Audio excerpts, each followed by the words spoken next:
Hello, hi, namaskar. Welcome to Tushala Education, and today we are discussing about the work, energy, and power. Chapter number 5, NCERT, class 11. Okay, so basically अगर देखा जाए तो work, energy and power ये तीनों अलग अलग term है या एक साथ टर्म है। इसी चीज को हमें इस चैप्टर में देखना है, ठीक है। और वो किस तरह से देखना है, देखो आपके स्क्रीन पे एक इंसान दिख रहा होगा, ठीक है। And he is vibrating like done done done done done done done. Okay, तो ये इस तरह से कैसे हो रहा है, क्या हो रहा है, उसमें क्या है, कौन सी एनर्जी आ रही है, कहाँ पे कन्वर्ट हो रही है, तो ये सारी चीजें इस चैप्टर में हम देखने वाले हैं और ये वन शॉट एक वीडियो होने वाला है। तो सबसे पहले जानते हैं वर्क क्या होता है, एनर्जी क्या होता है एंड पावर क्या होता है, राइट। तो बेसिक चीज ये है, ये रिलेटेड है या नहीं है, ये पहले हमें जानना है, ठीक है। पहले तो हम जानते हैं कि वर्क क्या होता है, उसके बाद हम जानेंगे कि एनर्जी क्या होता है, ठीक है। एंड उसके बाद हम जानेंगे कि पावर क्या होता है। तो बेसिकली वर्क क्या होता है, तो वर्क यहाँ पे मैंने लिख के दिया है, work, for a work to be done, a force must be exerted and there must be a motion or the displacement in the direction of the force. The work done by the force acting on an object is equal to the magnitude of the force multiplied by the distance moved in the direction of the force, and also work has only magnitude and no direction, hence the work is a scalar quantity। ये तो हम लोग को पता है, right. So basically अगर देखा जाए तो इसको मैं अगर और मैं बताना चाहूँ तो और एक डेफिनेशन इसका हम दे सकते हैं कि वर्क क्या होता है। Basically work is said to be done when a force produce motion। Okay, work is said to be done when a force produce motion, ठीक है। अब इसको डिफरेंट डिफरेंट तरीके से दिखाया भी जाता है, ठीक है। आप ये भी बोल सकते हो work like can not be transfer from one form to another. Work transfer नहीं होता है बट एनर्जी ट्रांसफर हो जाती है, राइट। रिगार्डिंग द पावर एक अलग फिनोमिनो है। तो ये सारी चीजें हमें वन बाय वन देखनी है। अभी हम वर्क के बारे में बात कर रहे हैं तो वर्क के बारे में जान लेते हैं, ठीक है।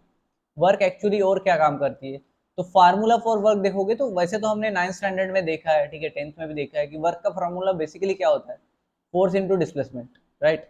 बट यहाँ पे ये जो फॉर्मूला आपको दिख रहा है force into displacement, F cos theta कहाँ से आया, कैसे आया, यही हम आगे देखने वाले हैं, ठीक है। ये सारी चीजें हम आगे देखने वाले हैं। बट फिलहाल के लिए आपके स्क्रीन पे जो चीजें दिख रही है इसको आप लिख सकते हो। The work done by the force is defined to be the product of the component of the force in the direction of the displacement and the magnitude of the displacement. Okay, ठीक है। Where W क्या हो जाएगा, तो ये work done के लिए हम डिनोट करते हैं डब्ल्यू से, ठीक है। एफ से हम फोर्स को दिखाते हैं, डी से हम डिस्प्लेसमेंट को दिखाते हैं। थीटा क्या है, तो theta is the angle between the force and the displacement, ठीक है। तो ये सारी चीजें जो आपको स्क्रीन पे दिख रही है, ठीक है, इसे नोट डाउन कर लीजिएगा, ठीक है। और आगे आगे जाएंगे हम तो और वर्क के बारे में हमें पता चलेगा कि वर्क के केसेस क्या है, कैसा क्या काम करता है, ठीक है। यूनिट ऑफ वर्क की अगर बात करें तो यूनिट ऑफ वर्क में the SI unit of work is joule. SI in the sense standard international, ठीक है। स्टैंडर्ड इंटरनेशनल इसका जो यूनिट है वो जूल है, ठीक है। For example, if a force 5 newton is applied to an the object and moves 2 metre, अगर 5 मीटर का फोर्स मैं अप्लाई कर रहा हूँ और 2 मीटर तक मैं अगर मूव कर रहा हूँ, the work done will be 10 Newton. Okay, तो वर्क डन क्या हो जाएगा, 5 इंटू 10 हो जाएगा। 5 इंटू 10, जैसे हमने कहा था फोर्स इंटू डिस्प्लेसमेंट, राइट।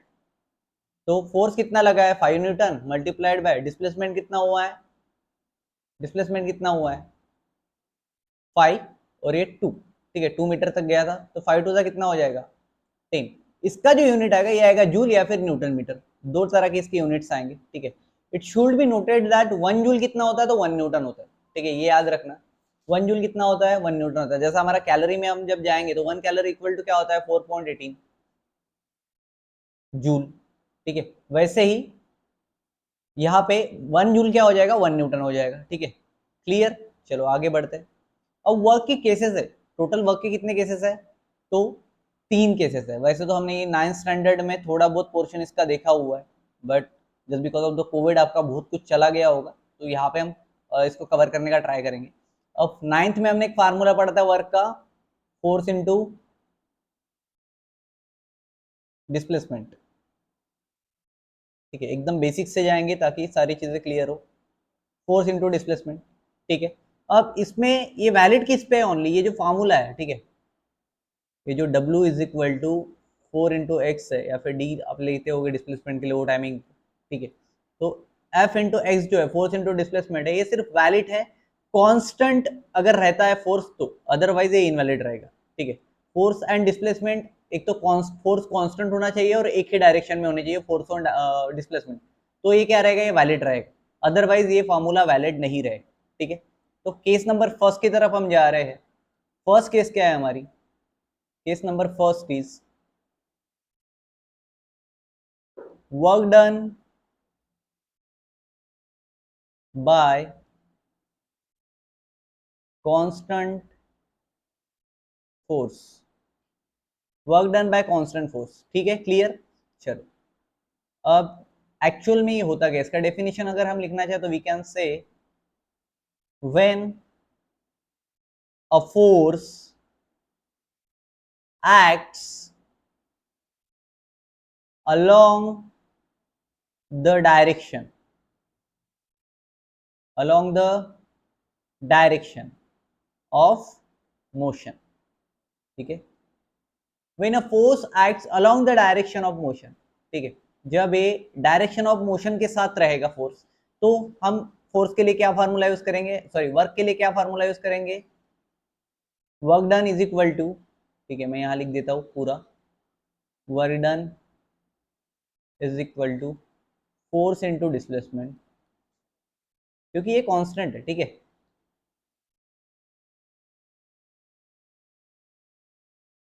तो W इज इक्वल टू क्या हो जाएगा, F इंटू एक्स, या फिर एफ एक्स आप बोल सकते हो, ठीक है। अब इसका एसआई यूनिट क्या है, मैंने पहले बोला था आपको, न्यूटन मीटर और जूल,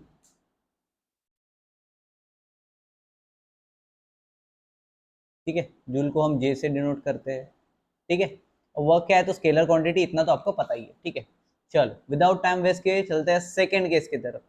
सेकंड केस क्या है, पहले हमने देखी थी कौन सी, रिपीट कर लेते हैं, कांस्टेंट के लिए work done by constant force, ठीक है। अब सेकंड हम देखने जा रहे हैं, when force and displacement are inclined to each other, when force and the displacement are inclined to each other, मतलब एक डायरेक्शन में नहीं रहेंगे। फॉर एग्जाम्पल, आपने किसी को इस तरह से बोरा खींचते हुए देखा होगा, ठीक है, मान के चलो मैं हूँ यहाँ पे, ठीक है, या फिर कोई एक जन है यहाँ पे, टांगे ज़्यादा ही टेढ़ी हो गई है इनकी, इनको हम थोड़ा सीधा कर लेते हैं। चलो मान के चलो एक बोरा है, ठीक है, और ये मेरे है हाथ, ये मेरे, ठीक है। अभी यहाँ से मैं फोर्स लगा रहा हूँ, तो फोर्स मेरा लग रहा है यहाँ पे, कहाँ पे लग रहा है, फोर्स यहाँ पे लग रहा है, और डिस्प्लेसमेंट हो रहा है यहाँ से, ठीक है। तो एक डायरेक्शन में है क्या, नहीं है। फॉर एग्जांपल अगर मैं इसका डायग्राम बनाना चाहूँ तो आई कैन से,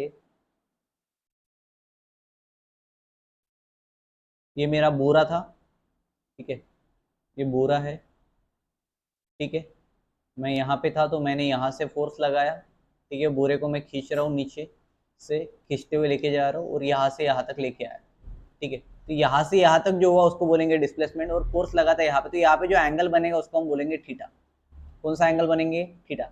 अब इसको अगर और अच्छे तरीके से देखने के लिए जाए तो हम बोल सकते हैं कि इस तरह से कुछ स्ट्रक्चर था, तो यहाँ पे जो बना है थीटा के साथ वाला एंगल हमें पता है कॉस थीटा होता है, तो मैं इसको बोल सकता हूँ फोर्स कॉस थीटा, और इसको मैं बोलता हूँ एफ साइन थीटा,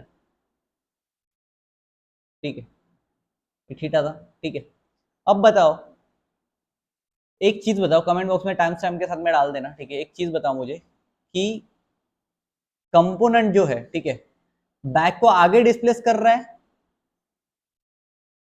कौन सा कंपोनेंट बैक को आगे डिस्प्लेस कर रहा है, कौन सा कंपोनेंट बैक को आगे डिस्प्लेस कर रहा है, क्या साइन थीटा वाला कर रहा है, एफ साइन थीटा कर रहा है या F cos theta, time stamp लगा के डालना, ठीक है, जो टाइम हो रहा है वही डालना, ठीक है, क्लियर। चलो, तो सिंपल सा आंसर है, कोई भी दे पाएगा कि सर एफ कॉस थीटा है, ये खींच रहा है, ठीक है, क्लियर। तो क्या मैं इस केस में ऐसा बोल सकता हूं, क्या मैं इस केस में ऐसा बोल सकता हूं कि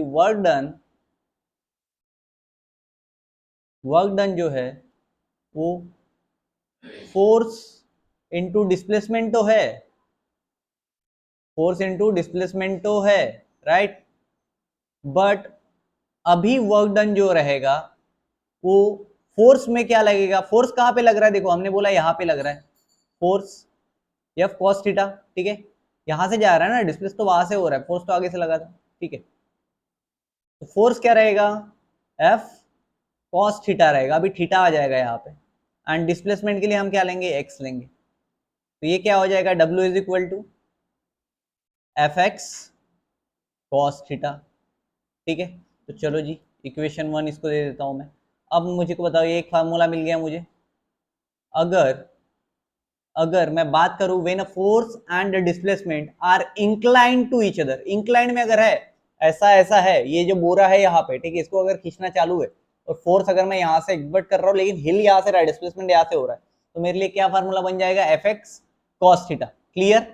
चलो, समटाइम्स क्या होता है ना, force is applied only in the inclined way, ठीक है, इंक्लाइंड वे में ही लगता है, सो फोर्स का फार्मूला एंड वर्क का फार्मूला, ठीक है, वेरी करेगा, ठीक है, as per the requirement of cases, कहां से मैं खींच रहा हूं, कहां पे मैं लेके जा रहा हूं, राइट, ठीक है।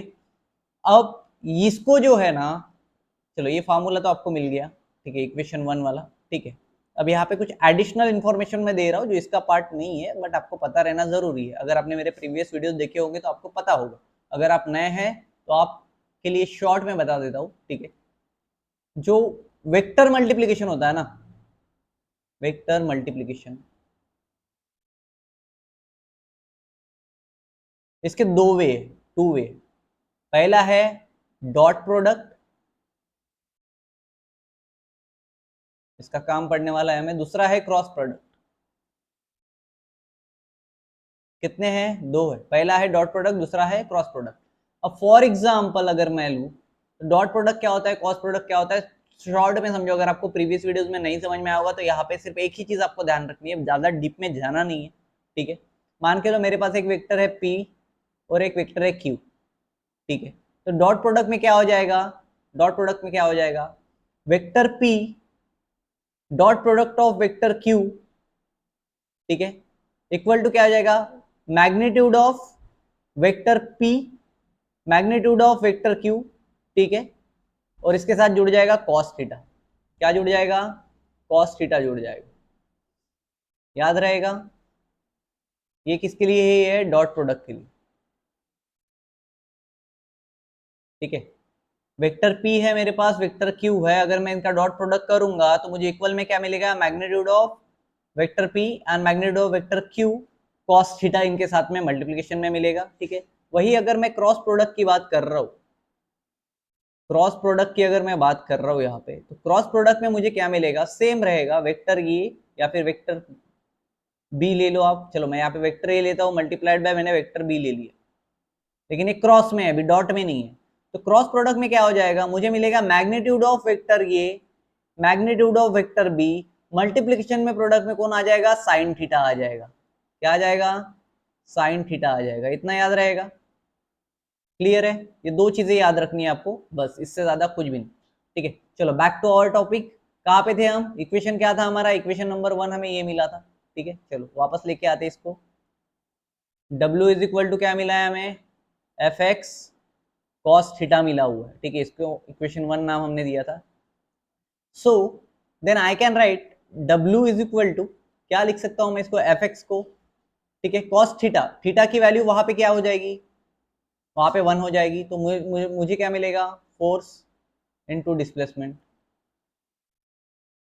ठीक है, क्या मिलेगा मुझे, फोर्स इनटू डिस्प्लेसमेंट, मतलब जब दो वेक्टर साथ में कॉस होता है, ठीक है, जैसे कॉस थीटा हम मान के चल रहे हैं, तो डॉट प्रोडक्ट के फॉर्म में उसको हम कैसे लिखेंगे, इस तरह से, ठीक है, क्लियर।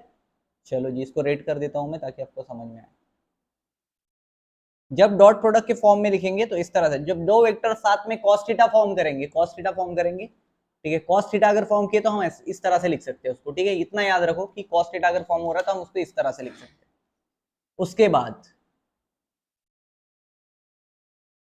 ये एक देख लिया हमने, सेकंड देख लिया, और एक देखना है हमें, बट उससे पहले हमें देखना है एक नया टॉपिक जिसका नाम है टाइप्स ऑफ वर्क डन, या फिर इसको नेचर ऑफ वर्क डन भी बोला जाता है। ठीक है, मैं यहाँ पे हेडिंग दे देता हूँ, टाइप्स ऑफ वर्क डन, या फिर इसी को बोला जाता है नेचर ऑफ वर्क डन।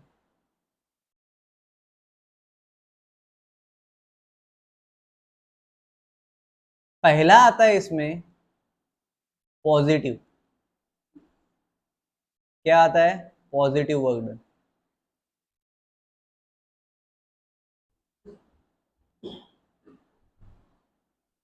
पहला जो इसमें आता है वो आता है positive work done.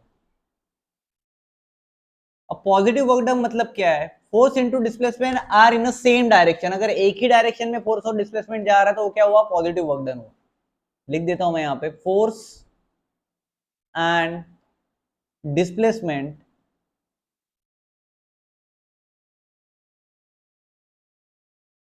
both are in same direction।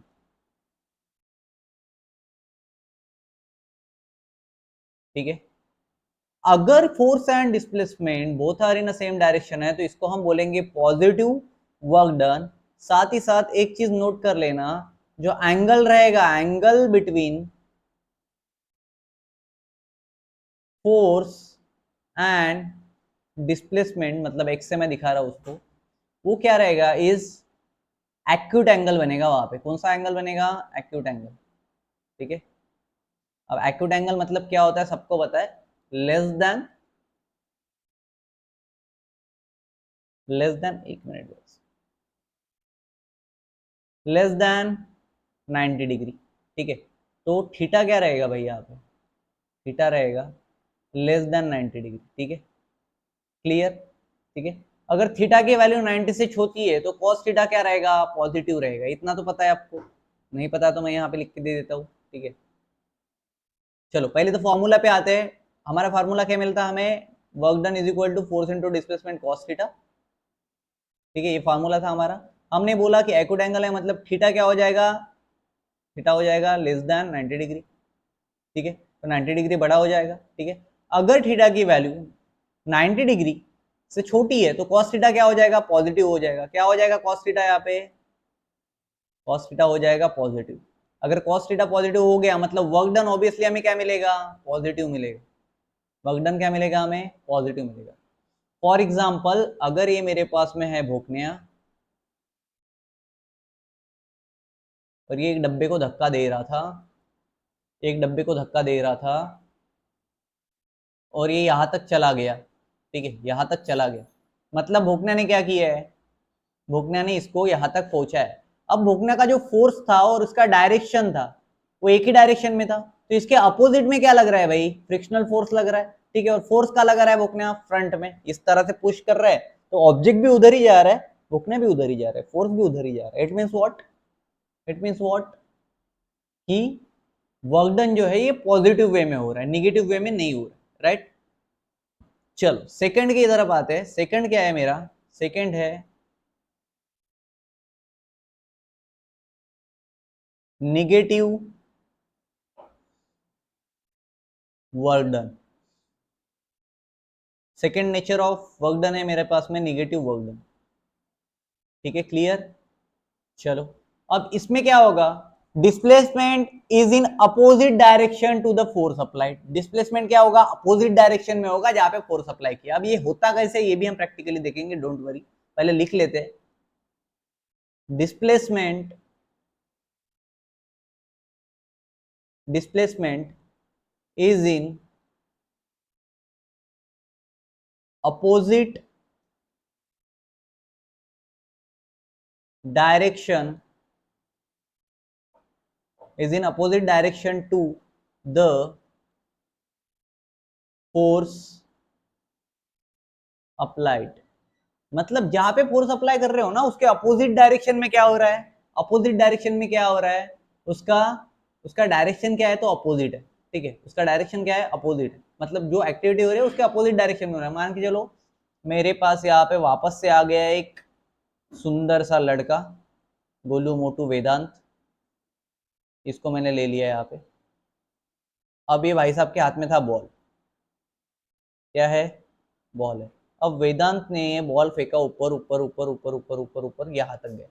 अब फोर्स तो लगाया था वेदांत ने ऊपर, लेकिन बॉल आ रहा है नीचे just because of the acceleration due to gravity, या फिर ग्रेविटी बोल सकते हो आप डायरेक्टली। ठीक है, बॉल का आ रहा है नीचे, फोर्स का लग रहा है ऊपर, बॉल का आ रहा है नीचे, ये लिया, ये आया। ठीक है, ये जाएगा तो बड़ा महंगा पड़ेगा, ये चलेगा। ठीक है, ये गया, ये आया, फोर्स लग रहा है ऊपर, आ रहा है नीचे, फोर्स लग रहा है ऊपर, आ रहा है नीचे। It means what, it means what,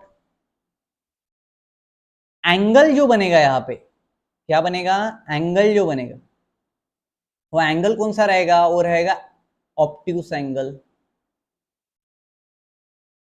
obtuse angle. Obtuse angle क्या होता है, थीटा जो रहेगा वो 90 डिग्री से बड़ा रहेगा। ठीक है, अगर भाई दूसरे स्लाइड पे आते हैं, अगर if theta is greater then, ठीक है, अरे यार डायरेक्ट लिख देता हूं ना मैं, theta is greater than 90 degree, ठीक है, तो cos थीटा क्या हो जाएगा, इट मींस cos थीटा, इस केस में cos थीटा क्या हो जाएगा, cos थीटा निगेटिव आएगा, cos थीटा निगेटिव आएगा। अगर cos थीटा निगेटिव आया then work done is also negative. ठीक है, वर्क डन क्या हो जाएगा रे, निगेटिव हो जाएगा, निगेटिव होगा ना, होगा या नहीं, तो निगेटिव हो गया ही। ठीक है, अब फॉर एग्जांपल देखो, बॉल का तो मैंने देख लिया था, एक और बता दो, चलो मैं आर्म रेसलिंग कर रहा हूँ। ठीक है, आर्म रेसलिंग में क्या होता है, एक और एग्जांपल ले लेते हैं, यहाँ से एक हाथ है, यहाँ से एक हाथ है। अब मैं लगा रहा हूँ फोर्स इधर, फोर्स मैं क्या लगा रहा हूँ इधर, और ये लगा रहा है इधर। अगर मैं हार रहा हूँ, अगर मैं हार रहा हूं तो क्या हुआ, अगर मैं हार रहा हूं तो क्या हुआ, क्या हुआ, मेरा फोर्स अपोजिट में जा रहा है, निगेटिव में जा रहा है। अगर मैं जीत रहा हूं, अगर मैं जीत रहा हूं, अगर मैं इसके हाथ को दबा पा रहा हूं सक्सेसफुली, ठीक है, तो क्या हो रहा है, तो ये मेरा पॉजिटिव वर्क डन हो रहा है। बट अगर मैं हार रहा हूं, मैं फोर्स लगाने के बाद भी निगेटिव जा रहा हूं, निगेटिव जा रहा हूं, निगेटिव जा रहा हूं, कभी कभी हारना चाहिए, राइट, तो वो क्या हो जाएगा, निगेटिव, निगेटिव वर्क डन। तो इसका नेचर ऑफ वर्क डन क्या रहेगा, निगेटिव रहेगा। Is that simple. अब इसके बाद और एक आता है, इसको हम बोलते हैं थर्ड एक्चुअली। ठीक है, इसके बाद और एक आता है, ये भाई साहब सिंपल से, इनका किसी से कुछ लेना देना नहीं रहता। ठीक है, इनका नाम है जीरो वर्क, इनका नाम है जीरो वर्क। ठीक है, अब जीरो वर्क क्या होता है, तो लिख लो in a simple way, if force does not cause displacement, if force does not cause displacement, then work done is zero। अरे भाई एक मिनट एक मिनट एक मिनट, स्क्रीन पे आने दो मेरे को।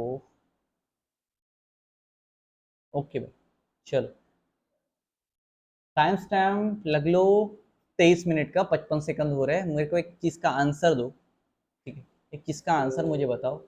अगर मेरा वेट है मान के लो 50, ठीक है, उससे ज़्यादा हो भी नहीं सकता मेरे हालत के हिसाब से। ठीक है, अगर 50 किलो का मैं हूँ, ठीक है, और 70-80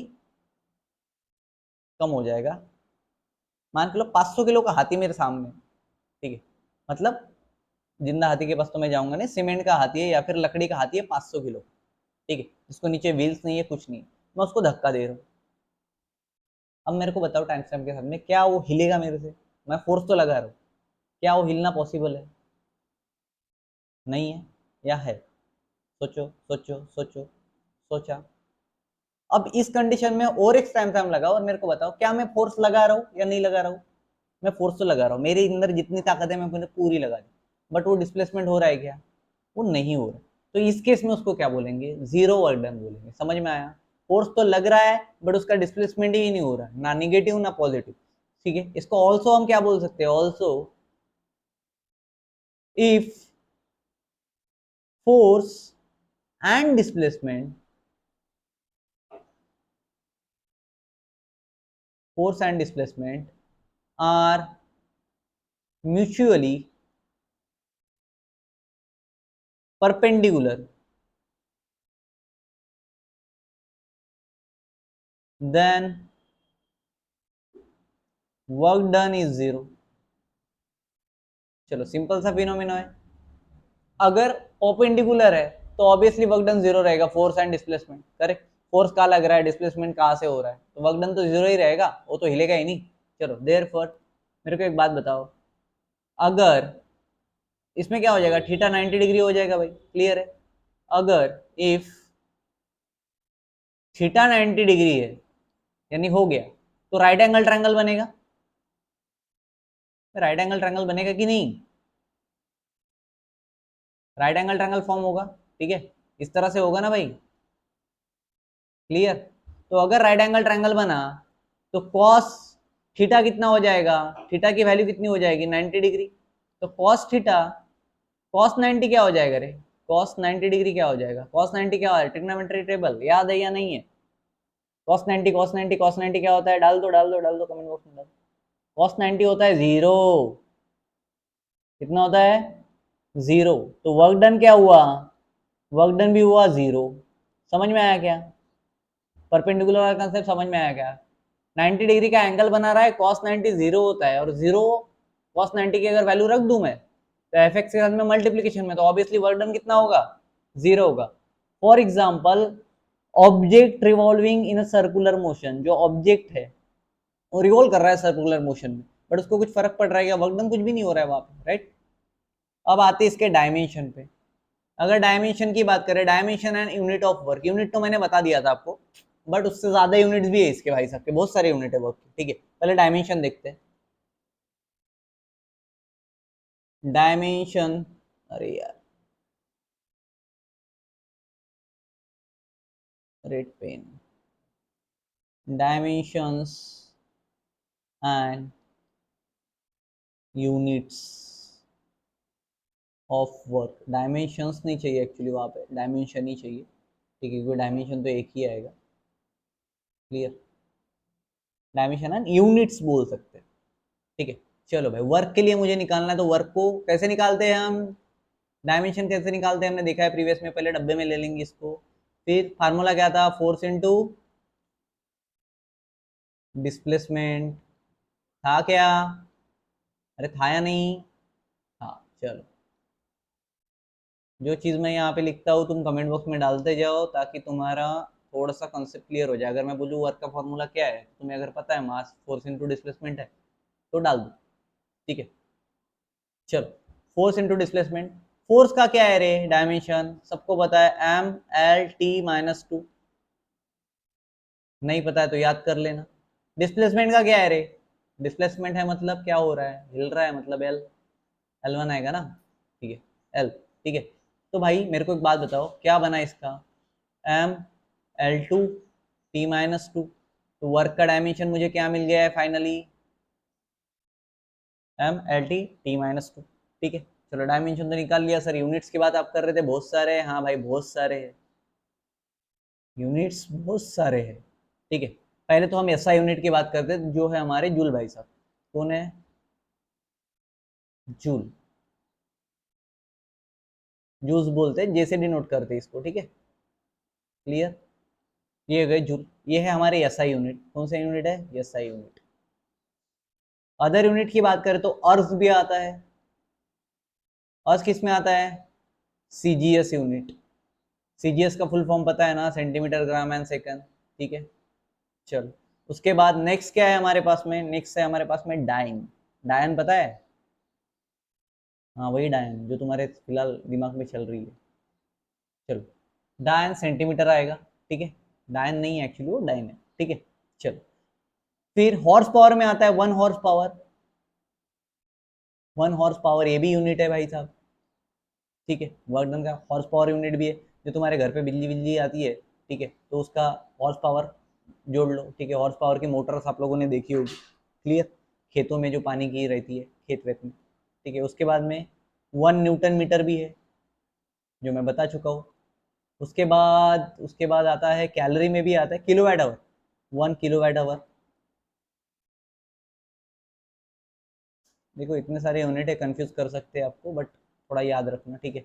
उसके बाद में है, एक है जिसका नाम शायद आपने नहीं सुना होगा, मैक्सिमम लोग बताते भी नहीं है, 1 BTU। ये एक अलग है भाई, ये फिनोमिना ही अलग है, ठीक है। BTU का फुल फॉर्म है ब्रिटिश थर्मल यूनिट। ये शायद मेरे आसपास, मुंह के आसपास गया होगा कहीं ना कहीं जहाँ पे मैंने लिखा, ठीक है। और कैलोरी भी आता है, ये यहाँ पे लिख देता हूँ मैं, कैलोरी भी आता है। अब कैलोरी तो हमारा फिजिक्स का मान के चलो थोड़ा बहुत पार्ट है, बायोलॉजी में आपको ज़्यादा दिखती है, बायो सेल्स वगैरह में, बायोलॉजी में ज़्यादा रहता है कैलोरी, ठीक है। कितनी कैलोरी है, तुमने कितनी कैलोरी कंज्यूम की, कैलोरी की ऐसी की तैसी जो भी है, ठीक है, वो कैलोरी है। ओके, चलो। Work done bye a force, variable force, अभी हमने कांस्टेंट देखा है, ठीक है, कांस्टेंट फोर्स देखा है, सारे दिखे। अब आते हैं थोड़ा सा ट्विस्टिंग टॉपिक पे, जिसका नाम है work done bye a variable force. क्या नाम है? Work done bye a variable force. Variable मतलब क्या रे, जो कांस्टेंट नहीं है, वेरिएबल है, वो इधर उधर भटकते रहेगा, ठीक है, भटकती आत्मा वाला काम, ठीक है। चलो इसके लिए ना मैं एक सिंपल एग्जांपल आपको देता हूँ। पहले तो बनाते हैं ग्राफ। चलो एक एक्सिस ले लेते हैं भाई, दो दो एक्सिस लेने पड़ेंगे, एक से तो होगा नहीं, मोशन स्ट्रेट लाइन में है क्या हम। चलो वाई ले लिया भाई, एक्स ले लिया, ठीक है। मान के चलो मेरे को पॉइंट ए से पॉइंट बी तक किसी ऑब्जेक्ट को लेके जाना है। मान के चलो मेरे पास में एक अंशुल नाम का लड़का है, उसको मैंने यहाँ से यहाँ तक लेके जाना है। इसका नाम ये दे दिया मैंने, यहाँ पे बी दे दिया, ठीक है। अब ये यहाँ से निकला था, ये यहाँ से निकला था, ठीक है। एक कहीं ना कहीं तो ऐसा पॉइंट आएगा, कहीं ना कहीं तो ऐसा पॉइंट है जहाँ पे इंस्टेंटेनियस डिस्प्लेसमेंट हुआ होगा इसके बीच में, एकदम छोटा सा डिस्प्लेसमेंट, जहाँ पे ये कांस्टेंट हुआ होगा, ठीक है। मान के लो x1 है, x2 है, बस इन दोनों के बीच में एक dx आया होगा, एकदम small amount of variable force जहाँ पे वो वेरी हुआ होगा, राइट। तो स्मॉल dx को हम, लाइक स्मॉल वर्क डन को हम dx ले सकते हैं, ठीक है, ठीक है। और फोर्स, फोर्स क्या रहता है? कांस्टेंट रहता है, हमें फोर्स विल कांस्टेंट, एक कांस्टेंट रहेगा ना। अब कांस्टेंट कैसे रहेगा ये पहले माइंड में आया होगा, इसको क्लियर करता हूँ, फिर आओगे कमेंट बॉक्स में, अरे शोर ये नहीं समझा। फोर्स विल कांस्टेंट, कांस्टेंट कैसे होगा? देख भाई, यहाँ से गाड़ी जा रही है, जा रही है, जा रही है, मैंने बोला, हमने देखा था इंस्टेंटेनियस वेलोसिटी में, यहाँ से गया, यहाँ से गया, यहाँ से, एक सर्टेन टाइम लिमिट के लिए जब हुआ ना वो, तो एक थोड़ी देर के लिए कांस्टेंट रहता है। कांस्टेंट मतलब जिसमें हम डिस्प्लेसमेंट देख नहीं पाते, प्रॉपर वेरिएबल फोर्स हम चेक नहीं कर पाते, कितना ऊपर कितना, एकदम स्मूथ सा छोटे से टाइम पीरियड के लिए एकदम उसको ले रहे हैं हम dx। वो जो छोटा सा डिस्प्लेसमेंट है ना, उसको ले रहे हैं dx, ठीक है। तो छोटे से वर्क डन के लिए हमने क्या लिया है? एफ कांस्टेंट लिया है, ठीक है। तो मुझे को एक बात बताओ, जब ये छोटे छोटे, अब इसमें वर्क भी हो रहा तो वो छोटा होगा डिस्प्लेसमेंट के साथ, एकदम छोटा सा, तो क्या मैं इसको ऐसे लिख सकता हूँ? छोटा सा वर्क डन मेरा मैं डीडब्ल्यू से लिखूंगा, एकदम छोटा सा पार्टिकल है, ठीक है, एकदम छोटा सा वर्क डन हुआ, ठीक है। इसको मैंने ले लिया डीडब्ल्यू, फोर्स तो मेरा कांस्टेंट है, ये मेरा dx डिस्प्लेसमेंट हो जाएगा। अब इसमें x नहीं आएगा, क्यों नहीं आएगा? क्योंकि ज्यादा बड़ा डिस्प्लेसमेंट नहीं, छोटा सा डिस्प्लेसमेंट है। और इसके साथ क्या लगेगा? cos थीटा लगेगा, cos थीटा लगेगा, ठीक है। चलो अब मेरे को बताओ, क्या मैं छोटे से वर्क डन को ऐड करूं, छोटे छोटे वर्क डन, ये जो है dw equal to F D x cos theta, right. क्या मैं ये छोटे छोटे वर्क डन को ऐड करूं तो मेरे को बड़ा वर्क डन मिल जाएगा? मिलेगा या नहीं मिलेगा? जस्ट जस्ट टाइम स्टैम्प, वापस से टाइम स्टैम्प। छोटे छोटे वर्क डन को ऐड करो, इंटीग्रेशन में हमने देखा है, इंटीग्रेशन का टर्म, छोटे छोटे चीजों का ज्यादा वैल्यू निकालना रहता है तो हम क्या करते हैं? इंटीग्रेशन करते हैं। याद आया कि इंटीग्रेशन वापस से आ गया, जिनने इंटीग्रेशन का अभी तक नहीं किया होगा, स्पेशल एक वीडियो डाल के रखा है मैंने इंटीग्रेशन डिफरेंशिएशन पे, अगर नहीं समझ पाएगा तो वहां पे चले जाना, वहां से समझ लेना। फिजिक्स में ये दो टॉपिक आपको बड़े काम में आने वाले हैं बेटा, 1 घंटे का वीडियो जाके देख लेना थोड़ा सा, तो समझ में आ जाएगा। दिमाग में चला जाएगा कि इंटीग्रेशन कैसे करना है, डिफरेंशिएशन कैसे करना है, जितना फिजिक्स में काम का है उतना ही बताया है। क्लियर? चलो, तो F D x cos theta आया था हमारे पास में, ये हमारा फार्मूला है भाई, बड़े काम की चीज। ठीक है, तो मैंने क्वेश्चन ये था कि छोटे छोटे वर्कडन को अगर हम ऐड कर तो बड़ा वर्कडन मिलेगा क्या, तो आंसर है हाँ मिलेगा सर।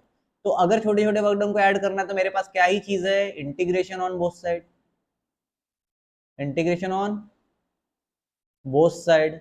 अब इंटीग्रेशन ऑन बोथ साइड अगर मैं कर रहा हूं तो सिंपल सी बात है, ये इंटीग्रेशन का साइन है तो ये लगा दिया मैंने, इधर इक्वल टू दे दिया, और ये F D x cos theta को भी इंटीग्रेशन में डालना पड़ेगा भाई। ठीक है, अब ये छोटे छोटे डब्लू का अगर मैं इंटीग्रेशन कर रहा हूँ तो एक बड़ा डब्लू मेरे पास आ गया, इक्वल टू क्या हो जाएगा, F D x cos theta.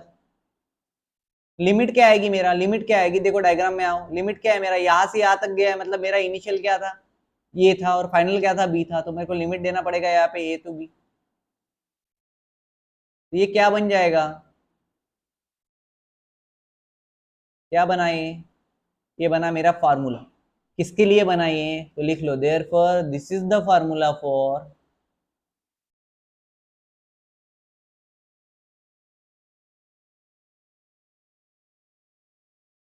Variable force. जो वेरिएबल फोर्सेस रहेंगे ना उसको निकालने के लिए फार्मूला यूज करेंगे। ठीक है, क्या हम इसको एरिया अंडर द ग्राफ भी बोल सकते हैं, क्या हम इसको एरिया अंडर द ग्राफ भी बोल सकते हैं, अरे बोल सकते हैं या नहीं, बोल सकते। चलो, ये एरिया के अंडर का ग्राफ हमने देखा है, हमने ये सारी चीजें प्रीवियस चैप्टर्स में देखी है, बट फिर भी हम ले रहे हैं बिकॉज ये कंसेप्ट इस चैप्टर का है, तो इस चैप्टर में भी होना जरूरी। चलो, तो इसी से रिलेटेड एक टॉपिक ले लेता हूं मैं, जिसमें आपको ये पता चल जाएगा कि एरिया अंडर ग्राफ कैसे आया भाई। तो इसका हेडिंग दे देना आप, वर्क डन यूजिंग ग्राफ। अब सेम ही दिखेगा आपको, ठीक है। और वर्क क्या है, चलो मैं अगर बोलूं इसके लिए कुछ चीजें लिखना चाहूं मैं, तो मैं ऐसा लिख सकता हूं, area under curve of force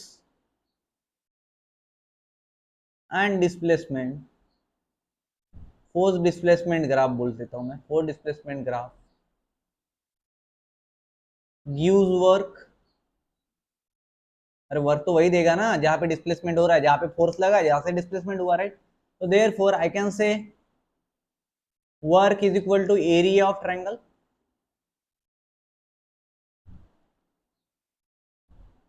अब ये एरिया ऑफ ट्रायंगल कैसे होगा, ग्राफ को समझने के लिए दो पॉइंट ऐड करने होते हैं अपने को, पहला आता है स्लोप और दूसरा आता है एरिया अंडर द कर्व।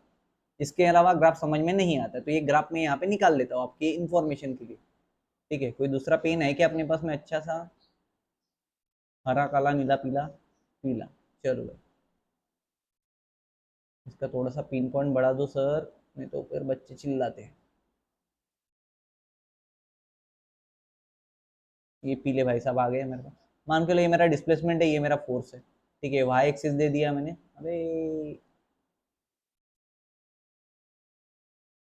ये क्या है मेरा, अरे इधर आ रही, ये क्या हो जाएगा मेरा, ये हो जाएगा फोर्स वाला, ये वाई एक्सिस और ये हो जाएगा, यहाँ पे एक्स दे देता हूँ मैं, ये हो गया मेरा डिस्प्लेसमेंट। क्लियर?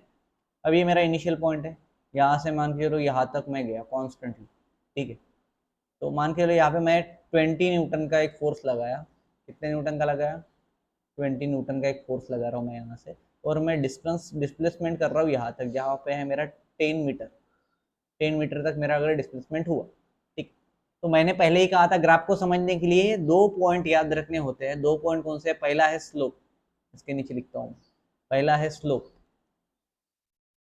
स्लोप क्या है भाई, और दूसरा क्या है, चलो दोनों लिख देता हूँ मैं, पहले पहला है स्लोप और दूसरा है एरिया अंडर कर, या फिर एरिया अंडर द ग्राफ भी आप बोल सकते हो। ठीक है, जब मैं दोनों एक्सिस का, ठीक है, दोनों एक्सिस का एक्स इंटू कर दूं, दोनों एक्सिस का एक्स अगर मैं इंटू कर दूंगा, ठीक है, तो रिजल्ट मिलेगा एरिया अंडर द कर। इसका और इसका अगर इंटू कर दो तो रिजल्ट क्या मिलेगा मुझे, एरिया अंडर द कर मिलेगा ना भाई, कर के अंदर जो एरिया है, इसके अंदर जो एरिया है वही मिलेगा। ठीक है, तो क्या मैं ऐसा कर सकता हूँ, कर सकता हूँ। तो स्लोप के लिए मेरे पास में क्या हो जाएगा, del Y by del X, मतलब पूरा वाई एक्सिस पूरा एक्स एक्सिस। ठीक है, और एरिया अंडर द कर्व में मेरे को क्या मिलेगा, एरिया अंडर द कर्व में मुझे मिलेगा Y axis into X axis. ठीक है, इनटू कर देता हूँ ना मैं वाई और एक्स का, तो मुझे क्या मिलेगा, एरिया अंडर द कर्व मिलेगा। तो मैं इसको ऐसे लिख सकता हूँ, एरिया अंडर द कर्व मतलब मेरा हो गया वर्क, क्योंकि वर्क मैंने कहा बोला था कहाँ पे होता है, वर्क कहाँ पे होता है, area under the curve, force and displacement graph gives work, तो हमें क्या मिला यहाँ पे, वर्क मिला। ठीक है, equal to area of triangle क्या है, half into base into height, half into base into height. Half है मेरे पास में, बेस कितना है रे भाई मेरे पास, बेस कितना था 10, ठीक है बेस 10 ही है ना भाई, कहा गया ग्राफ, ये बेस 10 है, और ये 20 का फोर्स लगा है, चलो 20 का फोर्स लगा दो, कितना हो जाएगा ये, 30 हो रही है, 35 टू 100, 100 जूल आ गया ये। अब वर्क है इसलिए जूल में आया, मैं तो चिल्लाओगे वापस जूल कैसे आया, ये वर्क छोड़ मत देना। ठीक है clear, area under the curve मतलब वर्क होता है, क्लियर। चलो इसके बाद नेक्स्ट टॉपिक पे हम आ रहे हैं, कंजर्वेशन ऑफ फोर्स या फिर कंजर्वेटिव फोर्स। नेक्स्ट टॉपिक है मेरे पास में कंजर्वेटिव फोर्स। सिंपल लैंग्वेज में पहले बता देता हूं ताकि तुम्हारे ब्रेन में थोड़ा सा चला जाइए। ठीक है, जो पाथ पे डिपेंड नहीं करता, जो पाथ पे डिपेंड नहीं करता उसको बोलते हैं कंजर्वेटिव। ठीक है, लिख दो यहाँ पे कॉर्नर में, यहाँ पे लिख लेना भी, मैं लिखता नहीं। ठीक है, जो पाथ पे डिपेंड नहीं करता वो है कंजर्वेटिव। ठीक है, याद रहेगा। चलो उसके बाद यहाँ पे लिख लो आप, when work done by or against force does not या फिर does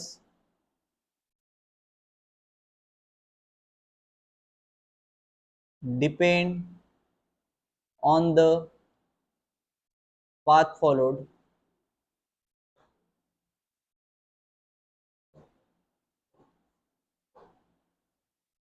is called conservative force।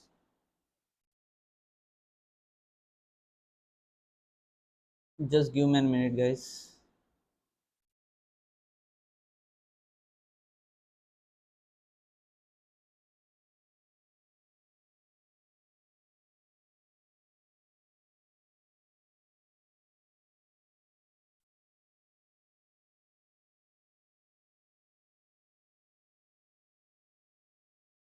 चलो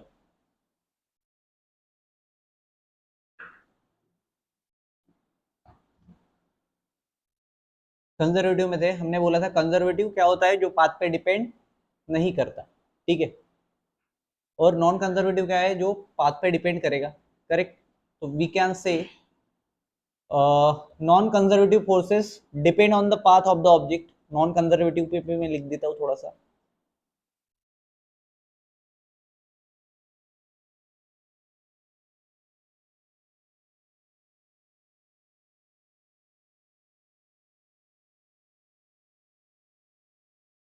it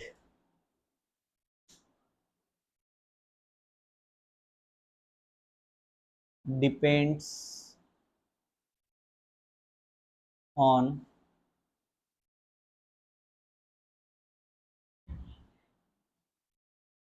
the path of object. और कंजर्वेटिव मतलब जो पाथ पे डिपेंड नहीं करते। ठीक है, द वर्क डन बाय और against the force does depend on, does not depend on, sorry ये नॉट काट दिया था मैंने, यहाँ लिखना पड़ेगा, डज नॉट डिपेंड ऑन मतलब वो इंडिपेंडेंट रहते हैं। ठीक है, इंडिपेंडेंट पार्ट टेकन करते हैं उसको बोलेंगे कंजर्वेटिव, और नॉन कंजर्वेटिव मतलब जो डिपेंड करेगा, जो पाथ पे डिपेंड करेगा उसको बोलेंगे कंजर्वेटिव। ठीक है क्लियर। अब देखो कंजर्वेटिव फोर्स की अगर हम बात करते हैं, इसका एग्जांपल मैं लेता हूँ, मान के चलो कंजर्वेटिव के पहले का एग्जांपल है, यहाँ पे मैं फर्स्ट दे देता हूँ और इस सेकेंड। ठीक है, कंजर्वेटिव का अगर मैं एग्जांपल दूं तो मान के चलो मेरे पास में एक यहाँ पे इंसान है, ठीक है, जो कि मस्त ऊंची पहाड़ियों पे है,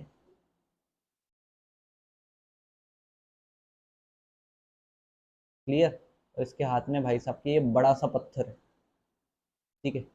अब मेरे को बताइए ये पत्थर यहाँ से रखने के लिए जाए, यहाँ से रखे या फिर यहाँ से रखे, ठीक है। पत्थर को आना तो यहीं पे, इट मीन्स वॉट, यहाँ से छोड़ने के बाद आएगा तो यहीं पे ना, तो ये पाथ पे डिपेंड करेगा क्या? ये पाथ पे बिल्कुल भी डिपेंड नहीं करेगा, ठीक है। चाहे तुम किसी कोई सी भी पाथ से जाके यहाँ तक रखो उसको, बट वो आएगा यहीं पे, ठीक है। यहाँ से छोड़ने पे आएगा यहीं पे, तो वो पाथ पे डिपेंड करेगा क्या? नहीं करेगा, राइट। तो ये क्या हो जाएगा? कंजर्वेटिव। और इसी के अपोजिट क्या हो जाएगा? नॉन कंजर्वेटिव हो जाएगा। क्लियर। नॉन कंजर्वेटिव को तुम ऐसे भी लिख सकते हो,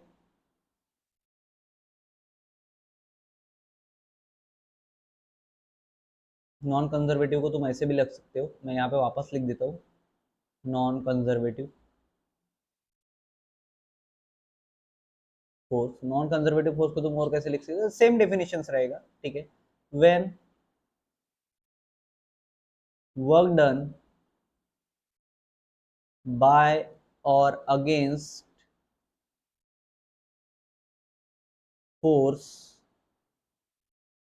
depends on the path of, या फिर path followed, then force is called as non conservative force, ठीक है। जैसे फ्रिक्शन है, ठीक है, force is non conservative force, friction force, ठीक है। देखो भाई, यहाँ पे एक ऑब्जेक्ट है, इसका अगर एग्जांपल लूँ मैं, यहाँ तक उसको अगर लेके गया मैं, ठीक है, अगर मैं ए से लेके बी तक उसको लेके जा रहा हूँ, तो यहाँ पे फ्रिक्शन तो लग रहा है, ठीक है। अब मैं ऐसा लेके जा रहा हूँ तो कम फ्रिक्शन लग रहा होगा, ठीक है। अगर मैं ऐसा लेके जाऊँ तो ज्यादा लगेगा, तो ऐसा लेके जाऊँ तो ज्यादा लगेगा। तो फ्रिक्शन क्या है? डिफरेंट डिफरेंट है, डिफरेंट डिफरेंट पाथ पे। मतलब क्या है? पाथ पे डिपेंड करता है, राइट। ये पाथ पे डिपेंड करता है नॉन कंजर्वेटिव, और कंजर्वेटिव पाथ पे डिपेंड नहीं करता है। Again repeat, conservative force path पे डिपेंड नहीं करता है, और नॉन कंजर्वेटिव पाथ पे डिपेंड करता है, ठीक है। जो भी कंफ्यूजन होगा उसको क्लियर कर लेना। चलो, उसके बाद आते हैं हमारा next topic which is energy. Energy पे हम आते हैं, ठीक है। अब एनर्जी क्या है? तो इसको तुम शॉर्ट में बोल सकते हो, the capacity to do work is called is called energy. किसी भी वर्क को करने की जो कैपेसिटी है वो रहेगी एनर्जी। भाई सिंपल सी बात है, मैं आपसे बात कर रहा हूँ, मेरे में अगर एनर्जी नहीं है तो मैं आपसे बात नहीं कर पाऊँ, मैं लिख नहीं पाऊँ, ठीक है। तो मैं ये वर्क जो कर रहा हूँ इसके लिए मेरे में वो कैपेसिटी चाहिए थी, इसीलिए मैं वो कर पा रहा था, ठीक है। फॉर एग्जाम्पल, अभी चिकनगुनिया के पेशेंट बढ़ रहे, उनके अंदर की एनर्जी जो है वो कम होते जा रही है, राइट। तो वो कोई काम नहीं कर पा रहे, वो बेचारे घर पे बैठे रहते। तो जब आपको अच्छा नहीं लगता या कुछ भी, तो आपको लो फील होता है। लो फील होना मतलब क्या? आपकी एनर्जी कम होना, तो आप प्रॉपर वर्क नहीं कर सकते, राइट। सेम एनर्जी क्या है? इसमें डायरेक्शन वायरेक्शन नहीं होता, मैग्नीट्यूड होता है। So it is scalar quantity. कौन सी क्वांटिटी रहेगी? ये स्केलर क्वांटिटी रहेगी, ठीक है। अब there are so many forms of energy, ठीक है। लाइक साउंड एनर्जी है, ठीक है, सो मेनी फॉर्म्स, लाइक लिख दू क्या ये भी? ले लो भाई, there are so many forms of energy. कौन से है? साउंड एनर्जी है, ठीक है। उसके बाद लाइट एनर्जी है, उसके बाद इलेक्ट्रिकल है, इलेक्ट्रिकल एनर्जी है, बहुत सारी, ठीक है। वैसे ही हमें इस चैप्टर में क्या पढ़ना है? तो हमें इस चैप्टर में पढ़ना है बॉस, आते हैं मेन टॉपिक पे विच is a mechanical energy.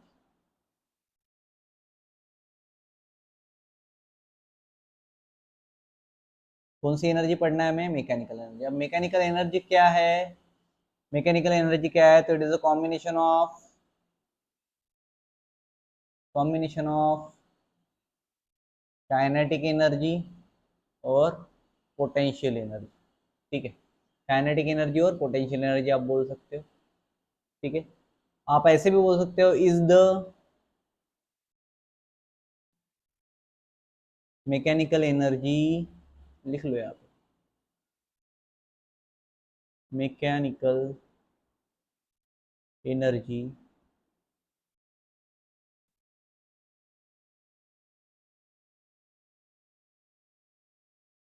mechanical energy an object has due to its position और मोशन, उसके पोजीशन और मोशन की वजह से मैकेनिकल एनर्जी होती है, ठीक है। And it is, I already told you, it is the sum of kinetic energy and potential energy, ठीक है। तो सिंपली मैं बोल सकता हूँ एम ई मतलब mechanical energy is the addition of kinetic energy plus potential energy, I can say, ठीक है। I hope so mechanical energy आपको पता चला होगा। अब काइनेटिक एनर्जी क्या होता है ये सभी को पता है, ठीक है, उसका फार्मूला भी आप सभी को पता है, तो इन शॉर्ट में बता दो, ठीक है। काइनेटिक एनर्जी क्या है?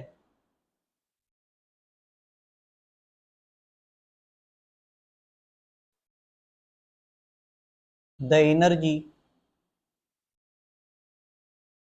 ऑफ द बॉडी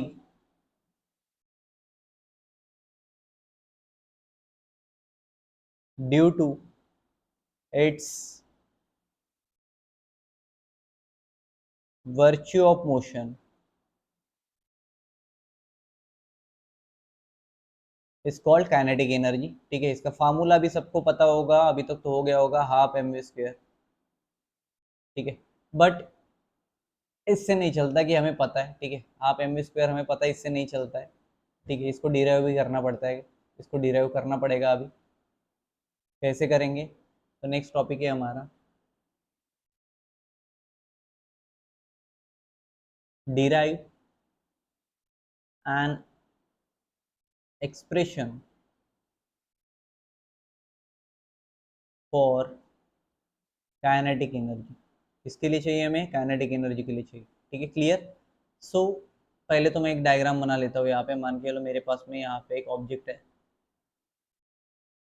और वो यहाँ तक गया, ठीक है।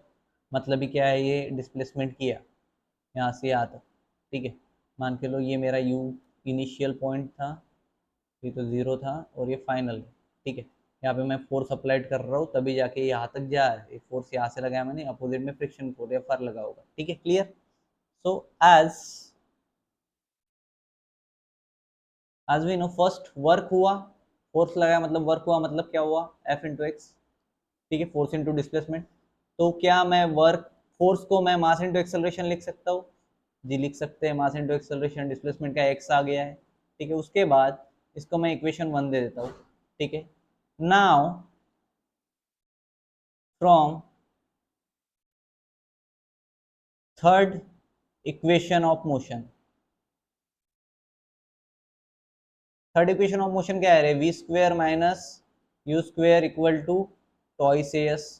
इट मीन्स व्हाट, क्या हो जाएगा, वी स्क्वेयर तो वी स्क्वेयर रहेगा, यहाँ पे वी वी है, इनिशियल कितना था, जीरो का square, equal to two into a into displacement कितना है मेरा, एक्स है, तो एक्स लिख लिया मैंने, ठीक है। नाउ अगर मैं इसको करूँ सॉल्व, तो ये क्या आ जाएगा मेरे पास, x is equal to v square upon twice है, बिकॉज वो तो जीरो हो जाएगा तो वी इधर आ जाएगा, ठीक है। इसको इक्वेशन में 2 दे देता हूँ, ठीक है। और हो गया भाई, काम ही हो गया, ठीक है। अगर मैं पुट करूँ, पुटिंग इक्वेशन 2 इन इक्वेशन 1, तो मुझे क्या मिलेगा, W is equal to, equation 1 क्या था मेरा, एम ए, तो ये मैं एम ए लिया मैंने, और मैंने क्या कर दिया, एक्स की जगह पे मैंने एक्स की वैल्यू पुट कर दी। एक्स की वैल्यू क्या है? एक्स की वैल्यू है वी स्क्वेयर अपॉन टॉइस है, ठीक है, वी स्क्वेयर अपॉन टॉइस है, तो ये के साथ ये कट गया, ठीक है। तो मुझे क्या मिला, मुझे क्या मिला, 2 है, तो 2 इधर जाएगा तो 1/2 हो जाएगा, तो ये हुआ W is equal to half m v का स्क्वेयर। यही तो मुझे डिराइव करना था, ये मैंने कर दिया।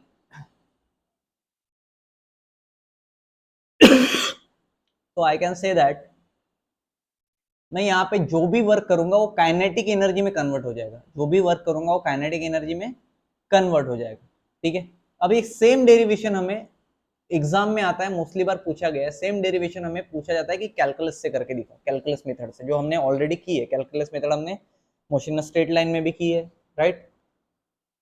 तो कैसे होता है कैलकुलस मेथड, आप सबको पता है क्या यूज होता है, डीवी बाई डी एक्स आता है, डी एक्स बाई डीवी आता है, क्या क्या आता है, सारी चीजें पता है, बट फिर भी हम एक बार कर लेते हैं क्योंकि एग्जाम में बहुत बार आता है, 11 में कॉपी बार पूछा गया है। ठीक है, same derivation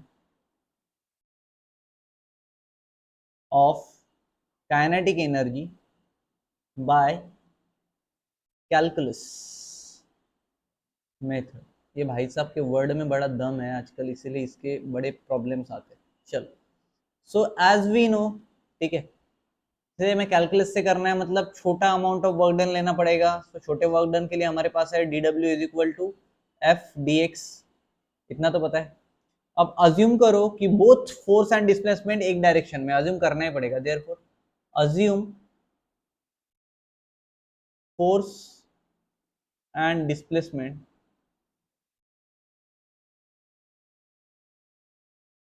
both in one direction, तभी आगे जा पाएंगे। ठीक है, अगर वन डायरेक्शन में अज्यूम किया, सेम डायरेक्शन मतलब क्या आ गया, cos थीटा आ गया। तो ये मैं लिख सकता हूँ डी डब्ल्यू is equal to F D x cos theta. ठीक है, अब थीटा की वैल्यू एक डायरेक्शन में मतलब थीटा इज इक्वल टू क्या हो जाएगा, जीरो हो जाएगा। तो definitely theta is equal to अगर जीरो हो रहा है तो आई कैन राइट डी डब्ल्यू is equal to F D x cos zero. अब कॉस जीरो क्या हो गया रे मेरे पास, कॉस जीरो अगर आया तो मेरे पास क्या हो जाएगा, डी डब्ल्यू is equal to m a into d x, क्योंकि कॉस जीरो तो जीरो हो जाएगा। ठीक है, चलो, अब डी डब्ल्यू मतलब small amount of work done is equal to, अब एम है, मैं एक एक्सेलरेशन को डीवी बाई डी टी लिख सकता हूँ, और मेरे पास यहाँ पे क्या है, डी एक्स है, डी एक्स बचा है। क्या मैं डी टी को इधर लेके गया तो मेरे पास में क्या हो जाएगा, हमें सबको पता है ना कि D x by d T क्या होता है रे, वेलोसिटी होता है, वेलोसिटी होता है ना। तो I can write m is equal to क्या हो जाएगा मेरे पास, हाँ सॉरी, डी डब्ल्यू इज इक्वल टू क्या हो जाएगा, m d v d x by d t. ये तो डायरेक्टली वेलोसिटी हो गया बस। तो मेरे पास क्या है, डी डब्ल्यू is equal to m d v by not by d v into v.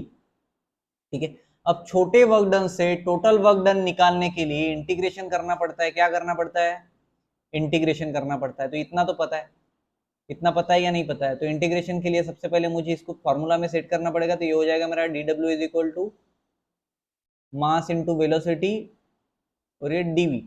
ठीक है, तो इसको मैं ले लेता हूँ एक डब्बे में, ताकि आपको पता चले कि इसका ही हमने किया है, क्या किया है, इंटीग्रेशन किया है। तो मैं यहाँ पे लिख देता हूँ वापस से फार्मूले को, डी डब्ल्यू इज इक्वल टू क्या था मेरा, एम वी डी वी। ठीक है, अब इस पे मैं लगा रहा हूँ इंटीग्रेशन। अब वो दोनों साइड पे लगाएंगे हम। बड़ा अगर वर्कडन निकालना है तो बड़े के लिए छोटे से बड़ा निकालने के लिए हमारे पास सिंपल सा फार्मूला है, इंटीग्रेशन करो। ठीक है, तो हमें बड़ी वैल्यू मिल जाएगी, इंटीग्रेशन ऑन बोथ साइड। ठीक है, दोनों साइड में अगर मैं इंटीग्रेशन कर रहा हूँ तो मैं क्या हो जाएगा, डी डब्ल्यू is equal to integration of m तो बाहर निकल जाएगा, ठीक है, वी डी वी। ठीक है, तो ये इसका डब्ल्यू आ जाएगा, ये तो सबको पता है क्योंकि लास्ट टाइम भी हमने किया तो वर्क डन का जो डब्ल्यू आ गया था। और इधर क्या हो जाएगा, एम बाहर था तो एम, और इसका क्या, पावर रूल लगा दो, पावर में वन है तो वी स्क्वेयर अपॉन टू, जो पावर है वही नीचे आएगा।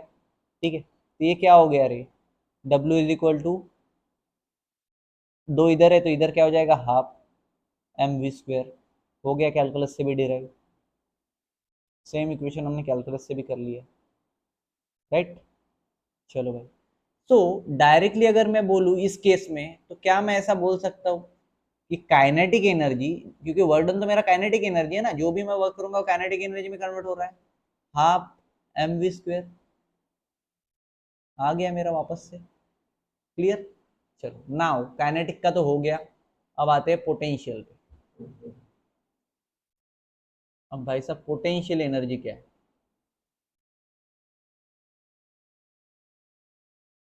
पोटेंशियल एनर्जी क्या है?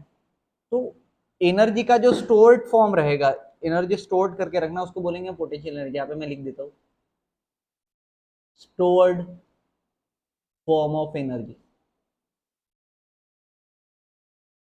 देखो, पोटेंशियल एनर्जी को हल्के में मतलब, स्टोर्ड फ्रॉम एम एनर्जी। मान के चलो मेरे पास में ना एक स्प्रिंग है, एक वॉल है, एक स्प्रिंग है, ठीक है। अब वो पहले ढीला था, मैंने उसको थोड़ा सा प्रेस किया, थोड़ा एनर्जी मेरा स्टोर हुआ, वापस प्रेस किया, वापस प्रेस किया, वापस प्रेस किया, वापस। जब मैं इसको छोड़ूंगा तो स्प्रिंग वापस से आएगा ढक के साथ। आपने वो डब्बा देखा होगा मैजिक वाला, दबाते हो आप तो स्प्रिंग पट के साथ ऐसा बाहर आता है, उछलने लगता है बंदर वगैरह, ठीक है। तो वो क्या रहता है, पोटेंशियल एनर्जी के थ्रू आउट उसमें एनर्जी स्टोर्ड करके रखी गई थी। तो इसको आप वैसा बोल सकते हो, the energy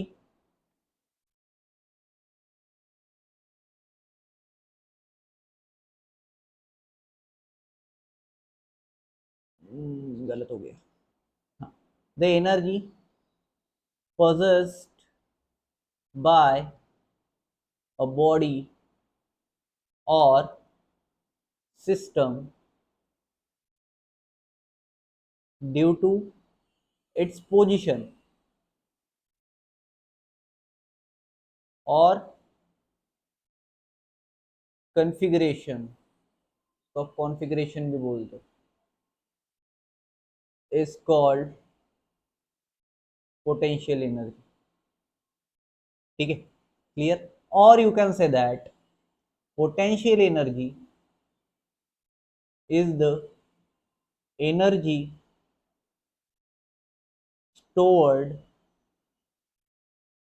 within the object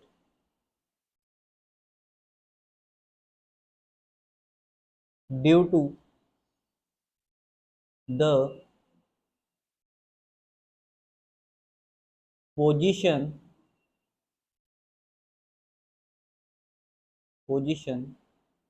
of object।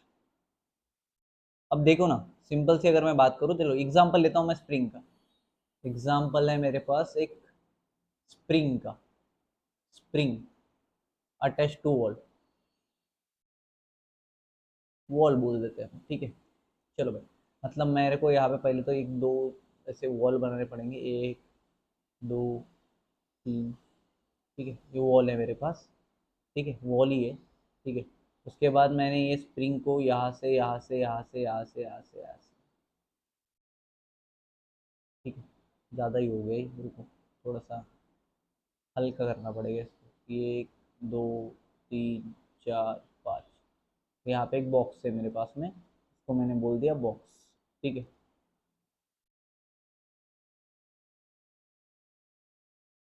इसको थोड़ा प्रेस करके मैं यहाँ तक लेके आया बॉक्स को, ठीक है। उसके बाद मैं ये प्रेस करके यहाँ तक लेके आया बॉक्स को। क्या हो रहा है ना, यहाँ से मैं जो लगा रहा हूँ ये मेरा फोर्स है, ये योर फोर्स पकड़ लो, आपका फोर्स, ठीक है।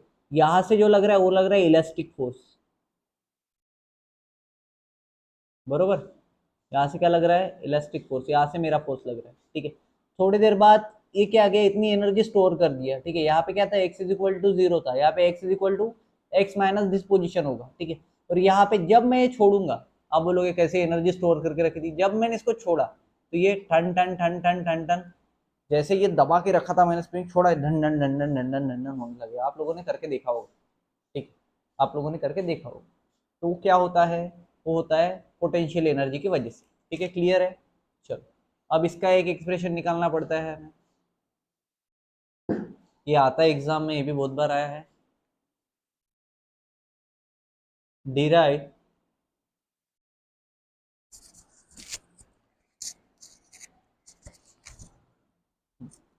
Derive expression for potential energy stored in spring. चलो, अभी हमने एग्जाम्पल देखा था, अभी हम वापस से देखते हैं उसी एग्जाम्पल को थोड़ा अलग वे में। पहले मैं यहाँ पे एक डायग्राम बना लेता हूँ, ठीक है। इस बार मैं वॉल की जगह पे यूज कर रहा हूँ, इस बार मैं वॉल की जगह पे यूज कर रहा हूँ, मान के लीजिए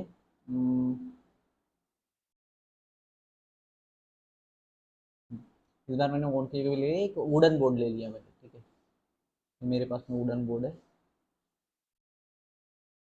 ठीक है,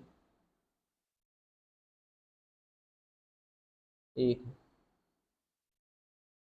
ठीक है, वुड के है, ठीक है, ग्रीन कलर का वुड है बेचारा, अभी अभी है। चल, उसके बाद मैंने बोला मेरे पास में एक स्प्रिंग है, ठीक है, हल्के में मत लेना इसको, बहुत बार एग्जाम में आता है ये, जिसका एम नाम का स्प्रिंग है मेरा, ये यहाँ तक था, ठीक है। उसके बाद उसने क्या किया, वापस सेम, अब क्या हुआ ना, इसका पोजीशन थोड़ा सा पीछे खींच रहा है, इस बार मैं पीछे खींच रहा हूँ, ठीक है, इसको एक लिमिट तक आएगा ये भी पीछे, ठीक है, देख लो ये पूरा नीचे तक आया, और ये,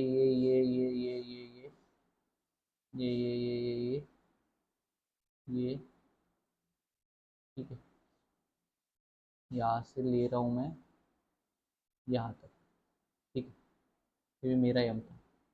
तो भाई एक डिस्प्लेसमेंट हुआ मेरा, तो अगर मेरा ये एक्स था, एक्स नाम का डिस्प्लेसमेंट किया ना मैंने यहाँ से यहाँ तक जब खींचा, ठीक है, इसको मैं ए नाम दे देता हूँ, इसको बी नाम दे देता हूँ, इसको सी नाम दे देता हूँ, तीन केस है मेरे पास में, राइट।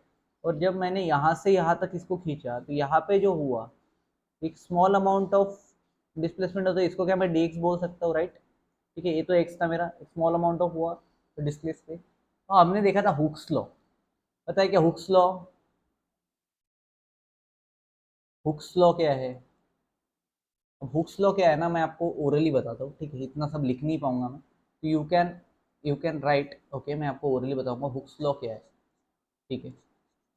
हुक्स लॉ क्या है, when when when an small object when a small object relatively small deformation, एकदम small deformation जो यहाँ पे हो रहा था हमारा, यहाँ पे हो रहा था small deformation, the size of the deformation, the size of the deformation is directly proportional to the deforming load or force, deforming load of force, उसका जो साइज रहेगा वो क्या रहेगा, डायरेक्टली प्रोपोर्शनल रहेगा डिफॉर्मिंग लोड और फोर्स से। Mathematically अगर हम बात करें, मैथमेटिकली, ठीक है, तो मैथमेटिकली हुक्स लॉ क्या बोलता है, Hooke's law state that mathematically, ठीक है, ये लिख देता हूं मैं mathematically,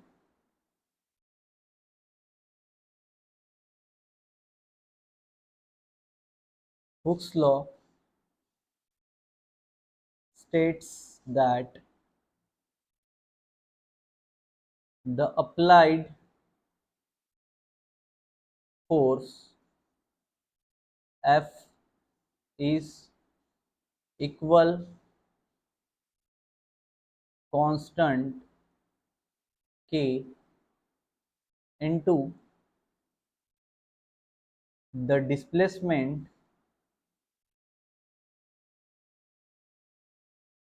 or change in length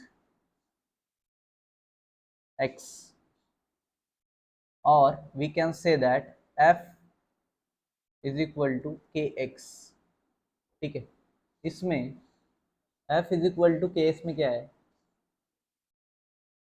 F is equal to kx, ठीक है, kx में ये जो k है ये रहेगा, इसको बोलते हैं हुक्स कांस्टेंट, हुक्स लॉ का कांस्टेंट है ये, ठीक है, के क्या है, इसको स्प्रिंग कांस्टेंट भी बोला जाता है, इसमें वेयर के क्या रहेगा, इसमें स्प्रिंग कांस्टेंट रहेगा, ठीक है। उसके बाद एक्स क्या रहेगा, तो आप सबको पता है स्प्रिंग का स्ट्रेच, कितना स्ट्रेच हुआ है, ठीक है, स्प्रिंग स्ट्रेच,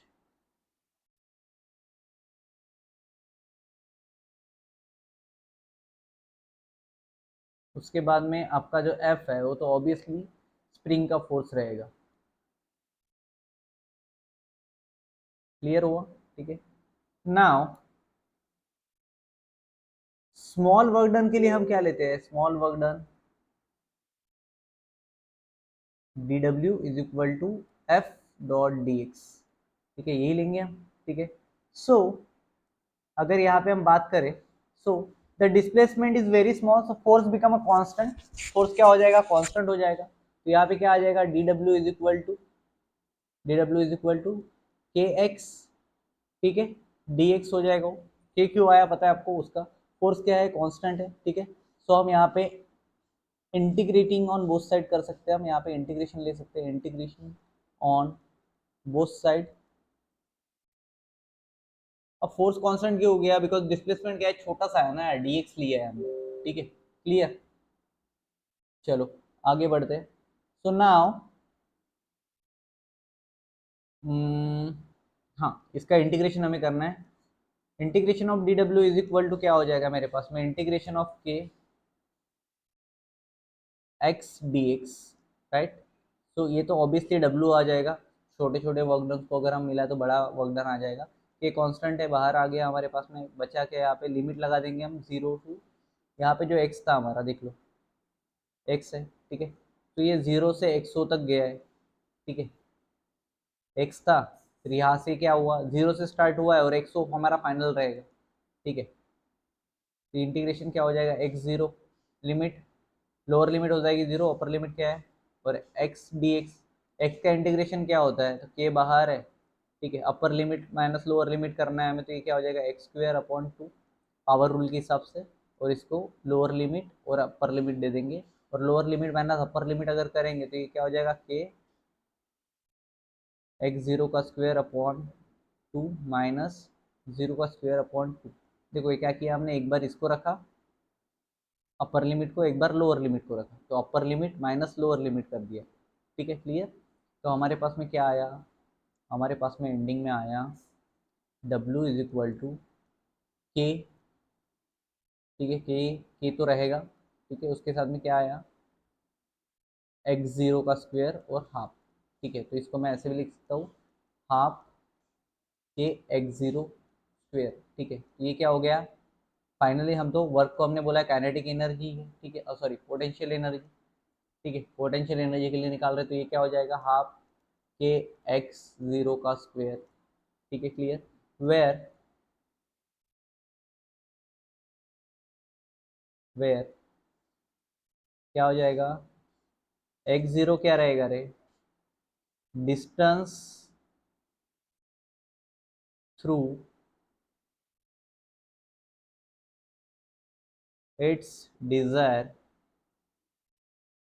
स्टैंडर्ड, उसका जो डिजायर स्टैंडर्ड था वहां से लेके यहाँ तक का उसका डिस्टेंस रहेगा। के क्या है आपको पता है, ठीक है, के क्या है, कांस्टेंट है, कौन सा कांस्टेंट है, तो स्प्रिंग कांस्टेंट है, ठीक है, बाकी हाफ वगैरह तो आपको पता ही है, ठीक है, हाफ भी कांस्टेंट ही रहेगा, ठीक है। चलो now the next topic is work energy theorem.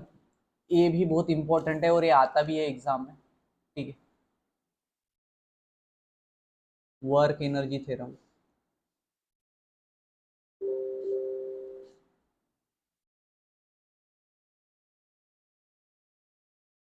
Work energy theorem क्या बोलता है, तो ये क्या बोलता है लिख लो पहले। इट स्टेट्स दैट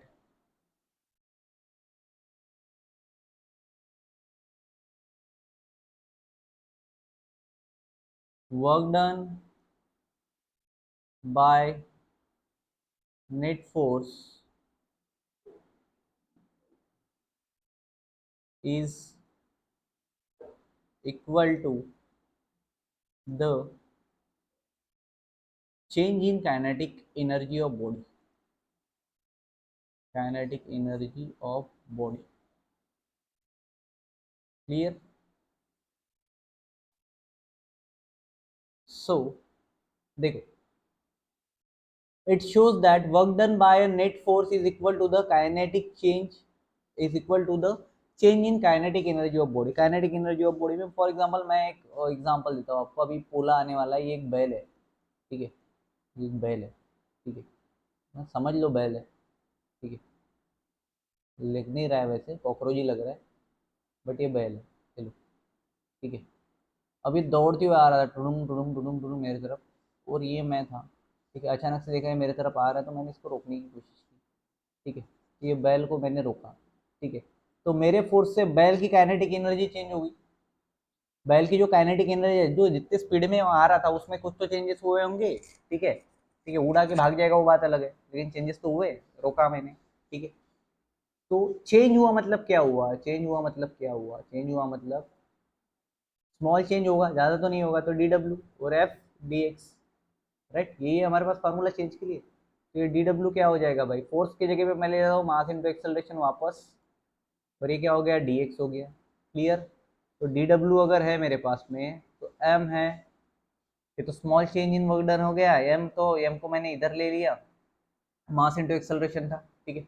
तो मैं इसको लिख सकता हूँ एम बाहर, एक्सेलरेशन को मैं d v by d t कर सकता हूँ, और वापस से क्या हो गया, डी एक्स हो गया, ठीक है।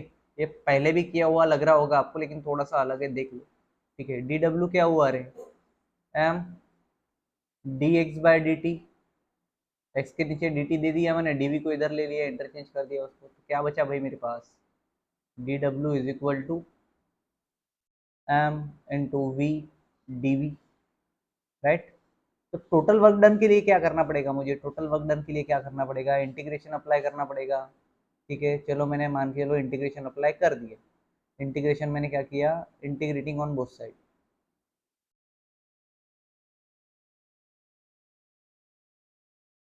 बोल दिया मैंने, और इंटीग्रेशन मैंने अप्लाई कर दिया। तो वो डीवी का तो डब्ल्यू हो जाएगा, ये तो पता है, बार बार नहीं करेंगे, ठीक है। और यहाँ पे क्या हो जाएगा, लोअर लिमिट क्या आएगी, यू, और फाइनल, ठीक है, ये वी हो जाएगा, एम वी डी वी है, ठीक है। अब डब्ल्यू इज इक्वल टू एम को तो बाहर आएगा, एम में चेंज नहीं हो रहा है, यू वी, अंदर कौन बचा, वी डी वी, राइट। सो अगर इसका इंटीग्रेशन में कर रहा हूँ तो ये डब्ल्यू आया मेरा इधर वापस से, एम तो जैसा का वैसा ही रहेगा। इसमें क्या हो जाएगा, इसमें हो जाएगा पावर रूल लगेगा, तो वी की पावर में टू आ जाएगा, वही पावर नीचे आ जाएगा। क्लियर है। और ये अपर लिमिट हो जाएगा वी, लोअर लिमिट हो जाएगा यू। अब upper limit minus lower limit करेंगे तो डब्ल्यू इज इक्वल टू हो जाएगा एम, अपर लिमिट क्या है, वी स्क्वेयर अपॉन टू, ठीक है, माइनस लोअर लिमिट यू है तो यू स्क्वेयर अपॉन टू। अब lower limit minus upper limit अगर कर रहे हैं तो डब्ल्यू इज इक्वल टू क्या बचा इधर, हाफ बचा, एम वी स्क्वेयर बचा, minus half m u square बचा, बरोबर। तो क्या मैं ये बोल सकता हूँ, therefore I can say that therefore total work done क्या हो जाएगा, W is equal to kinetic energy final minus kinetic energy initial. तो मैं वर्क डन को ही चेंज इन काइनेटिक एनर्जी बोल सकता हूँ। तो चेंज मैंने तो ला दिया, मतलब ये भी हो गया मेरा ख़त्म, ठीक है। उसके बाद आपने ये नाम काफ़ी बार सुना होगा, मेरे मुंह से भी सुना होगा, law of conservation of energy, ठीक है। जैसे law of conservation of momentum था, वैसे ये law of conservation of energy है। क्वेश्चन किस टाइप से आते हैं बता देता हूँ मैं आपको, ठीक। तो आपको याद रहेगा, prove that mechanical energy of a force falling falling body is conserve, और ऐसा भी आ सकता है कि conservation of mechanical energy for a freely falling body, free fall body के लिए कैसा रहे, ठीक है।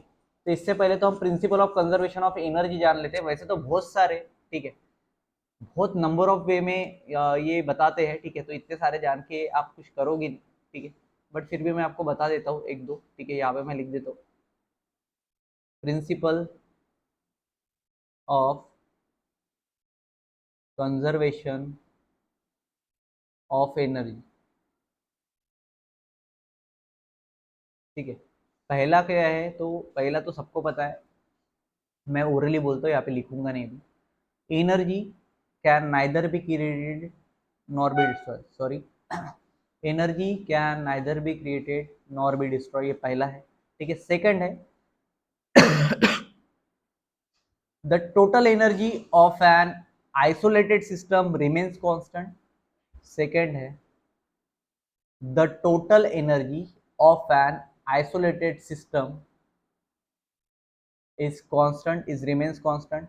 थर्ड है, थोड़ा सा बड़ा है, ठीक है, ध्यान दो, as the entire universe may be regarded as an isolated system, the system energy of the universe is constant. Related here, ठीक है, if one part of the universe loses energy then the other part must be gain an equal amount of energy। मतलब ये तीनों आपस में same ही है, बस अलग अलग तरीके से बताए गए, ठीक है। क्लियर। चलो डायरेक्टली हम आते हैं पार्ट पे, हमारा जो भी आपको लिख लेना, आप पॉज कर करके लिख सकते हो, एक एक वर्ड एक एक वर्ड, ठीक है। तो कंजर्व मतलब क्या होता है, कंजर्व मतलब होता है समथिंग दैट डजंट चेंज, या फिर समथिंग दैट चेंज ऐसा मत बोलना, ठीक है, डजंट चेंज, ठीक है। उसके बाद law of conservation of energy की तरफ हम आते हैं। क्या है लॉ कंजर्वेशन ऑफ एनर्जी? ठीक है, law of conservation of energy में भी ये सबसे बड़ा ये रहेगा आपका derivation, law of conservation of energy. ठीक है, देखो, एक मिनट रुक जाओ। ठीक है, law of conservation of energy क्या है? Law of conservation of energy क्या बोलता है? उसके लिए हमें एक पहले डायग्राम समझनी पड़ेगी। ठीक है, तो मैं यहाँ पे ले लेता हूँ ए पॉइंट, यहाँ पे ले लेता हूँ बी पॉइंट, यहाँ पे ले लेता हूँ सी पॉइंट। ठीक है,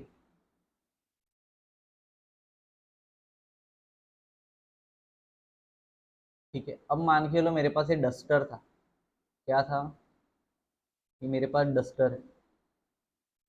ठीक है, मैंने यहाँ से इसको नीचे फेंका तो ये एक हाइट से गिरा होगा, एक सर्टन हाइट होगी ना, यहाँ पे एक सर्टन हाइट होगी,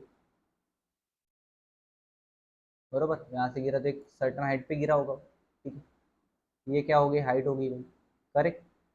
तो ये जो हाइट है, यहाँ से एक्स डिस्प्लेसमेंट हुआ होगा इसका कुछ ना कुछ, तो यहाँ पे क्या हो जाएगा? वो हाइट माइनस एक्स हो जाएगा। क्लियर? जब वो ग्राउंड लेवल पे आता है, हमें ये शो करना है कि ए बी और सी पे जो एनर्जी लगेगी वो कंजर्व रहेगी या कांस्टेंट रहेगी। ठीक है, हमें क्या शो करना है? एक ही चीज शो करनी है कि एबीसी पे जो एनर्जी लग रही है वो कंजर्व रहेगी या कांस्टेंट रहेगी, इस लॉ। ठीक है, क्लियर? चलो भाई, तो मैं पोजीशन के हिसाब से लेता हूँ, तीन पोजीशन है तो तीन पोजीशन के हिसाब से अलग अलग रहेगा। ठीक है, तो पहला मेरे पास है एट पोजीशन ए। दोनों पोजीशन पे पोटेंशियल और काइनेटिक एनर्जी दोनों निकालना पड़ेगा, तो ध्यान देवे। Potential energy at A is equal to क्या हो जाएगा? एम जी एच, फार्मूला पता है। ठीक है, काइनेटिक एनर्जी क्या हो जाएगा? ए पे हाफ एम वी ए का स्क्वायर। ठीक है, अब यहाँ पे x क्या है? जीरो डिस्प्लेसमेंट है, तो इसको मैं ये भी बोल सकता हूँ kinetic energy at A is equal to half m zero का स्क्वायर, मीन्स जीरो हो जाएगा। ठीक है, काइनेटिक एनर्जी जीरो रहेगी, मतलब पोटेंशियल एनर्जी में पड़ा हुआ है। ये तो हो गया आपका। ठीक है, इसके बाद टोटल एनर्जी निकालनी पड़ेगी। इसकी टोटल एनर्जी एट ए क्या हो जाएगा भाई? Kinetic energy of A plus potential energy of A. Kinetic energy कितनी है? जीरो है। ठीक है, जीरो से मल्टीप्लाई करोगे तो जीरो ही बचेगा ना, और कुछ बचेगा क्या? नहीं। ठीक है, उसके बाद पोटेंशियल एनर्जी क्या था?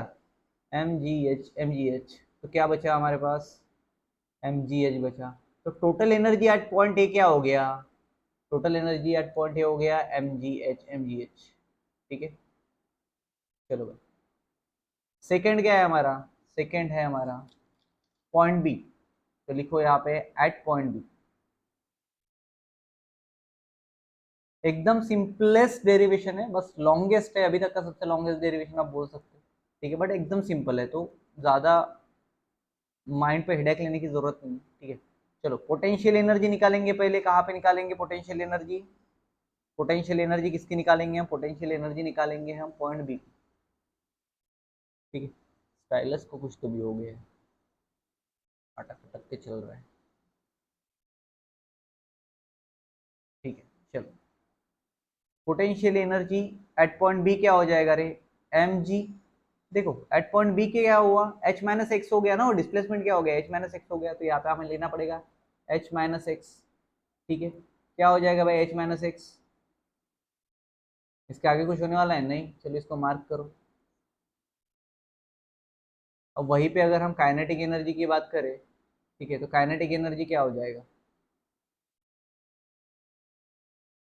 काइनेटिक एनर्जी एट बी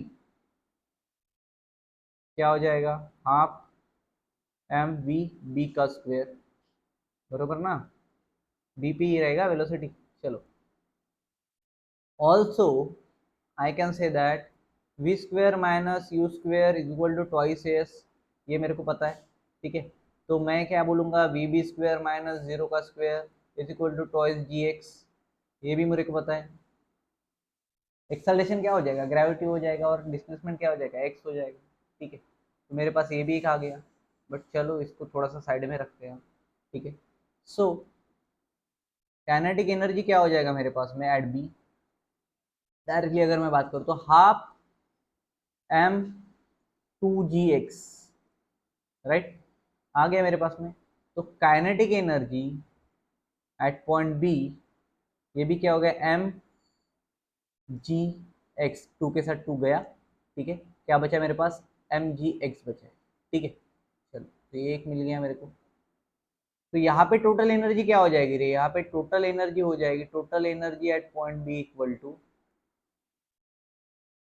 क्या हो जाएगा, kinetic potential energy at B plus kinetic energy at B, ठीक है। क्या है ये आया था m g h minus x, यही था, प्लस काइनेटिक एनर्जी क्या है एम जी एक्स आया है, क्लियर। तो x के साथ x कट गया, क्या बचा है एम जी कॉमन ले लो, एम जी एच। तो यहाँ पे भी टोटल एनर्जी एट बी क्या आ गई, एम जी एच ही आया। थर्ड पे आते हैं at point C, at point C, at point C की अगर मैं बात करने जाऊँ तो एट पॉइंट सी पे क्या हो रहा है मेरे पास में potential energy at point C equal to क्या हो रहा है एम जी, हाइट तो जीरो हो जाएगी सी पे, हाइट तो है ही नहीं, ग्राउंड लेवल पे आ गया, ठीक है।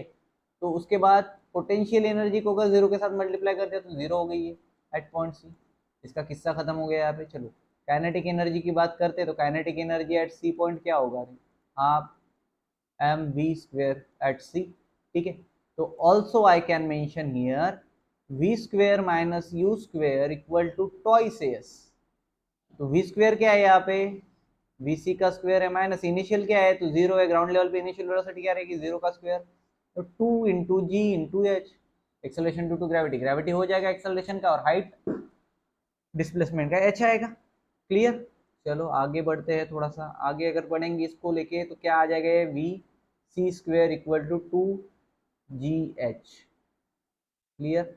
नाउ काइनेटिक एनर्जी की अगर बात करें एट सी तो क्या होगा, हाफ एम वी स्क्वायर की जगह पे वी सी की वी सी स्क्वायर की जगह पे वी सी की वैल्यू डाल देते हैं टू जी एच, ठीक है। तो ये क्या हो गया भाई, ये क्या हो गया एम जी एच हो गया, वापस से टू के साथ टू कैंसिल हो गया, तो ठीक है। तो काइनेटिक एनर्जी एट सी क्या मिला हमें, एम जी एच मिला।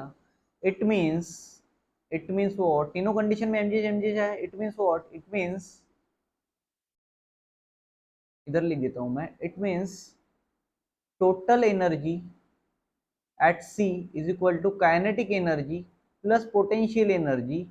तो काइनेटिक एनर्जी एट सी और potential energy at C add कर दो यार, काइनेटिक एनर्जी कितनी है m g h, plus potential energy zero है, तो ये क्या है एम जी एच है, मतलब टोटल एनर्जी एट सी भी क्या आया है तो एम जी एच आया, मतलब तीनों की कांस्टेंट है, तीनों की कांस्टेंट है। अगर तीनों की कांस्टेंट है तो I can say that therefore total energy at A equal to total energy at point B equal to total energy at point C, ये तीनों इक्वल है, करेक्ट।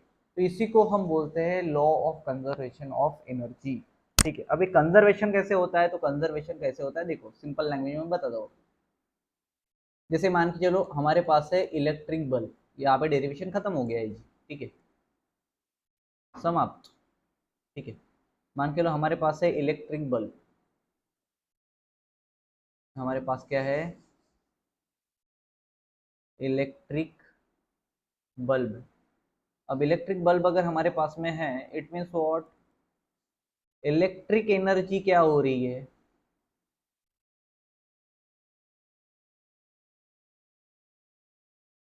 लाइट एनर्जी में कन्वर्ट हो रही है। करंट देते हो ना तुम तब तो इलेक्ट्रिक बल्ब जलता है। अब पहले के बल्ब जो थे वो हीट भी देते थे, काफी गर्म होते थे, अभी ये तुमने देखा होगा अभी नए बल्ब आ गए व्हाइट कलर के, ठीक है, बेचारे गर्म ही नहीं आते, आते तो एकदम लाइट, अब थोड़े बहुत आएंगे, ठीक है। चलो पहले के जो आते थे ना सूर्या बल्ब वगैरह वो बड़ा लाल लाल हो जाता था, ठीक है। दूसरा है वाइंड एनर्जी, वाइंड एनर्जी में क्या होता है basically, wind energy kinetic energy रहती है, घूमता है मैकेनिकल एनर्जी में कन्वर्ट होता है, उसके बाद वो इलेक्ट्रिक एनर्जी प्रोड्यूस करता है, ठीक है। चलो इसके बाद मेन टॉपिक है हमारा, थोड़ा सा बचा है, चलो, types of collision. Next topic है हमारा टाइप्स ऑफ कोलिजन। ठीक है, 10 मिनट का बचा है, बस 10 मिनट में खत्म हो जाएगा। अब इलास्टिक कोलिजन क्या होता है भाई?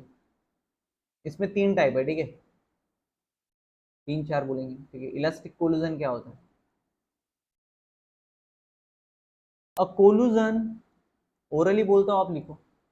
अ collision, a collision happens when two bodies come in a direct contact with each other. When two bodies come in direct contact with each other, direct contact में अगर आती है तो उसको हम बोलेंगे कोलिजन, जिसको हम ऐसा बोल सकते हैं kinetic energy before is similar to kinetic energy after. ठीक है, डायरेक्ट कॉन्टैक्ट में आने के बाद ये होता है। ठीक है, इसके बाद सेकंड टाइप है हमारे पास में, सेकंड है perfectly elastic, perfect elastic collision. Perfect elastic collision क्या है? The kinetic energy before the collision is equal to kinetic energy after the collision. तो I directly I can in short, अगर आपको बड़ा सा लिखना है ना, आप बड़ा सा स्टेटमेंट लिखो जो मैं बता रहा हूँ, बट इसको आप ऐसे लिख सकते हो। ठीक है, kinetic energy before collision is equal to kinetic energy after collision.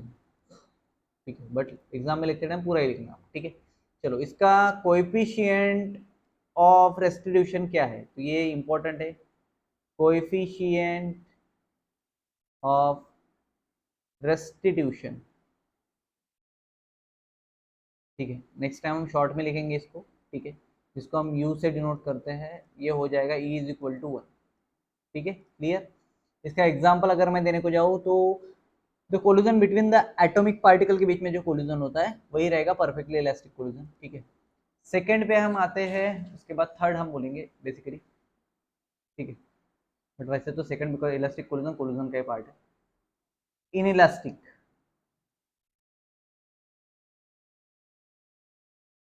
Inelastic collision क्या होता है भाई? इनइलास्टिक कोलिजन क्या है? इनइलास्टिक कोलिजन है the kinetic energy before collision is not equal to the kinetic energy after collision, is not equal to kinetic energy after collision. Kinetic energy before collision is not equal to kinetic energy after collision.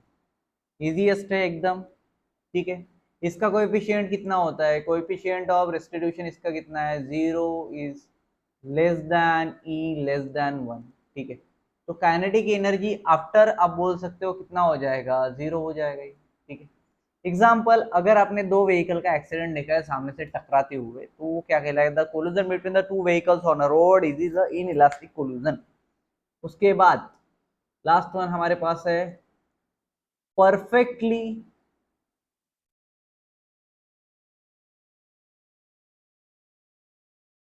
Perfectly inelastic,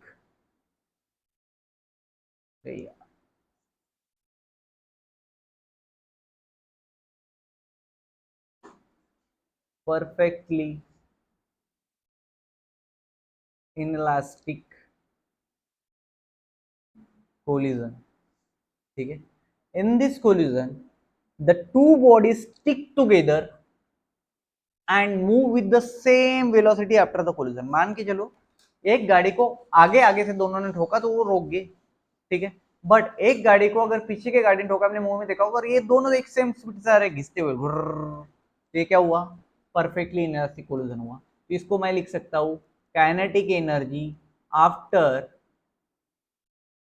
kinetic energy after 0 रहेगी। इसका coefficient of restitution mu रहेगा, E is equal to 0। और इसका example है the firing of a bullet that is embedded in the wooden block. गया, block में घुसा और दोनों जा रहे सेम स्पीड में। समझ में आया? पहले बुलेट की स्पीड ज्यादा थी, अभी क्या हो गई? कम हो गई। क्लियर हो गया? ठीक है, the last topic we have which is a power, the last topic we have which is power, and time stamp लगा लो 134 हो चुके हैं और 140 मिनट्स का आई थिंक ये वीडियो बनेगा, इससे ज़्यादा हम नहीं जाने देंगे। ठीक है, चलो। टाइम स्टैम्प के साथ मुझे बताओ पावर क्या होता है। हम बोलते हैं तुझे मेरी पावर पता है क्या भाई, सुना है कि ये डायलॉग जब भी झगड़ा होता है ना, मैं पावर दिखाता हूँ तेरे को, मैं पावर दिखाता हूँ, something like that, right. Power क्या है, पावर किसको दिखाना है या क्या करना है, तो rate of doing the work is called power. In a simple way आप लिख सकते हो rate of doing work is called power. और यू कैन से, अभी लिखता नहीं है आप लिख लेना, और you can say the rate at which work is done, the rate at which work is done is called power और referred as a power. Formula क्या है भाई साहब का, फार्मूला है पावर का, फार्मूला है पावर का, पावर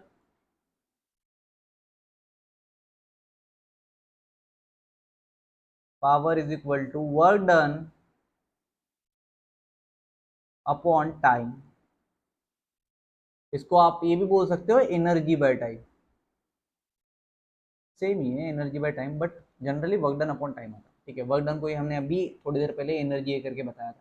ठीक है, तो you can write energy upon time. ठीक है, सो इसको बेसिकली मैथमेटिकल रिप्रेजेंटेशन क्या रहेगा, P is equal to W by T, because basic formula is the work done by time. Clear.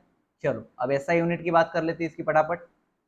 SI unit क्या है, एसआई यूनिट क्या है, एसआई यूनिट क्या है, एसआई यूनिट है जूल पर सेकंड। ठीक है, जिसको लिखते हैं शॉर्ट में जूल सेक इनवर्स, मतलब जूल पर सेकंड ये हो गया। ठीक है, और इसका और एक यूनिट है वैट, वैट वैट वैट, उधर किलो वैट था, ठीक है इधर वैट। ओके, अब 1 वैट इज इक्वल टू क्या होता है, तो ये याद रखना, फार्मूले के काम में आएगा बिकॉज न्यूमेरिकल्स में ऐसा आता है। 1 वैट होता है 1 जूल अपॉन 1 सेकंड। क्लियर। अब लास्ट वन टॉपिक, इसके बाद वीडियो खत्म। सबसे छोटा डेरिवेशन हम बोल सकते हैं relation between power forward and velocity. सबसे छोटा क्यों है अभी आपको समझ में आ जाएगा। As we know power is equal to क्या था, वर्क डन अपॉन टाइम था। अरे वर्क डन को मैं और क्या लिख सकता हूँ, force into displacement upon time, बरोबर। तो अगर मैं इसको force into displacement upon time लिख सकता हूँ, तो मैं फोर्स को साइड में लेके एक्स बाय टी भी इसका कर सकता हूँ। जी कर गया। उसके बाद क्या, उसके बाद क्या बचा है, उसके बाद कुछ नहीं बचा है। ये डायरेक्टली क्या हो जाएगा, देयर फॉर पी यानी पावर, ये पी देना भूल जाता हूँ मैं, पी यानी पावर क्या हो गया, अरे एक्स बाय टी क्या होता है, change in displacement upon time, velocity होता है, तो फोर्स इंटू वेलोसिटी। तो डायरेक्टली मैं ये बोल सकता हूँ कि ये जो है रिलेटेड है, पावर क्या होगा, फोर्स इंटू वेलोसिटी होगी। ठीक है, क्लियर। सो यहाँ पे हमारा जो आज का चैप्टर था वर्क एनर्जी एंड पावर, ये होता है एंड। ठीक है, आई होप सो कि आपको ये समझ में आया होगा, और आया अगर होगा और आपने वीडियो एंड तक देखा होगा, बिकॉज मैं स्टार्ट में बोलता नहीं, अभी बोलना पड़ रहा है बिकॉज यार व्यूज आते हैं 100, 140, 150, तो सब्सक्राइबर है उतने के उतने, देख के जाते हो कम से कम एक दबा दिया करो ऐसा। मुझे पता नहीं तुम क्या करोगे, ऐसा उंगली से दबाओ, चप्पल से दबाओ, किससे भी दबाओ, लेकिन वो सब्सक्राइब का बटन दबा दो। ओके, और जाते जाते टेलीग्राम को भी सब्सक्राइब कर लेना, बिकॉज टेलीग्राम का लिंक भी यहीं पे है, बिकॉज ये सारे के सारे नोट्स जितने भी आपके पास आ रहे हो टेलीग्राम के थ्रू ही आ रहे हैं। तो 11 12 के लिए वो बेसिकली बनाया गया है, तो आ जाना वहाँ पे ज्वाइन कर लेना। दोनों चीज़ के लिए हम कोई भी पैसे नहीं ले रहे हैं आपसे, फ्री ऑफ कॉस्ट पे देना चालू है। Thank you, bye bye.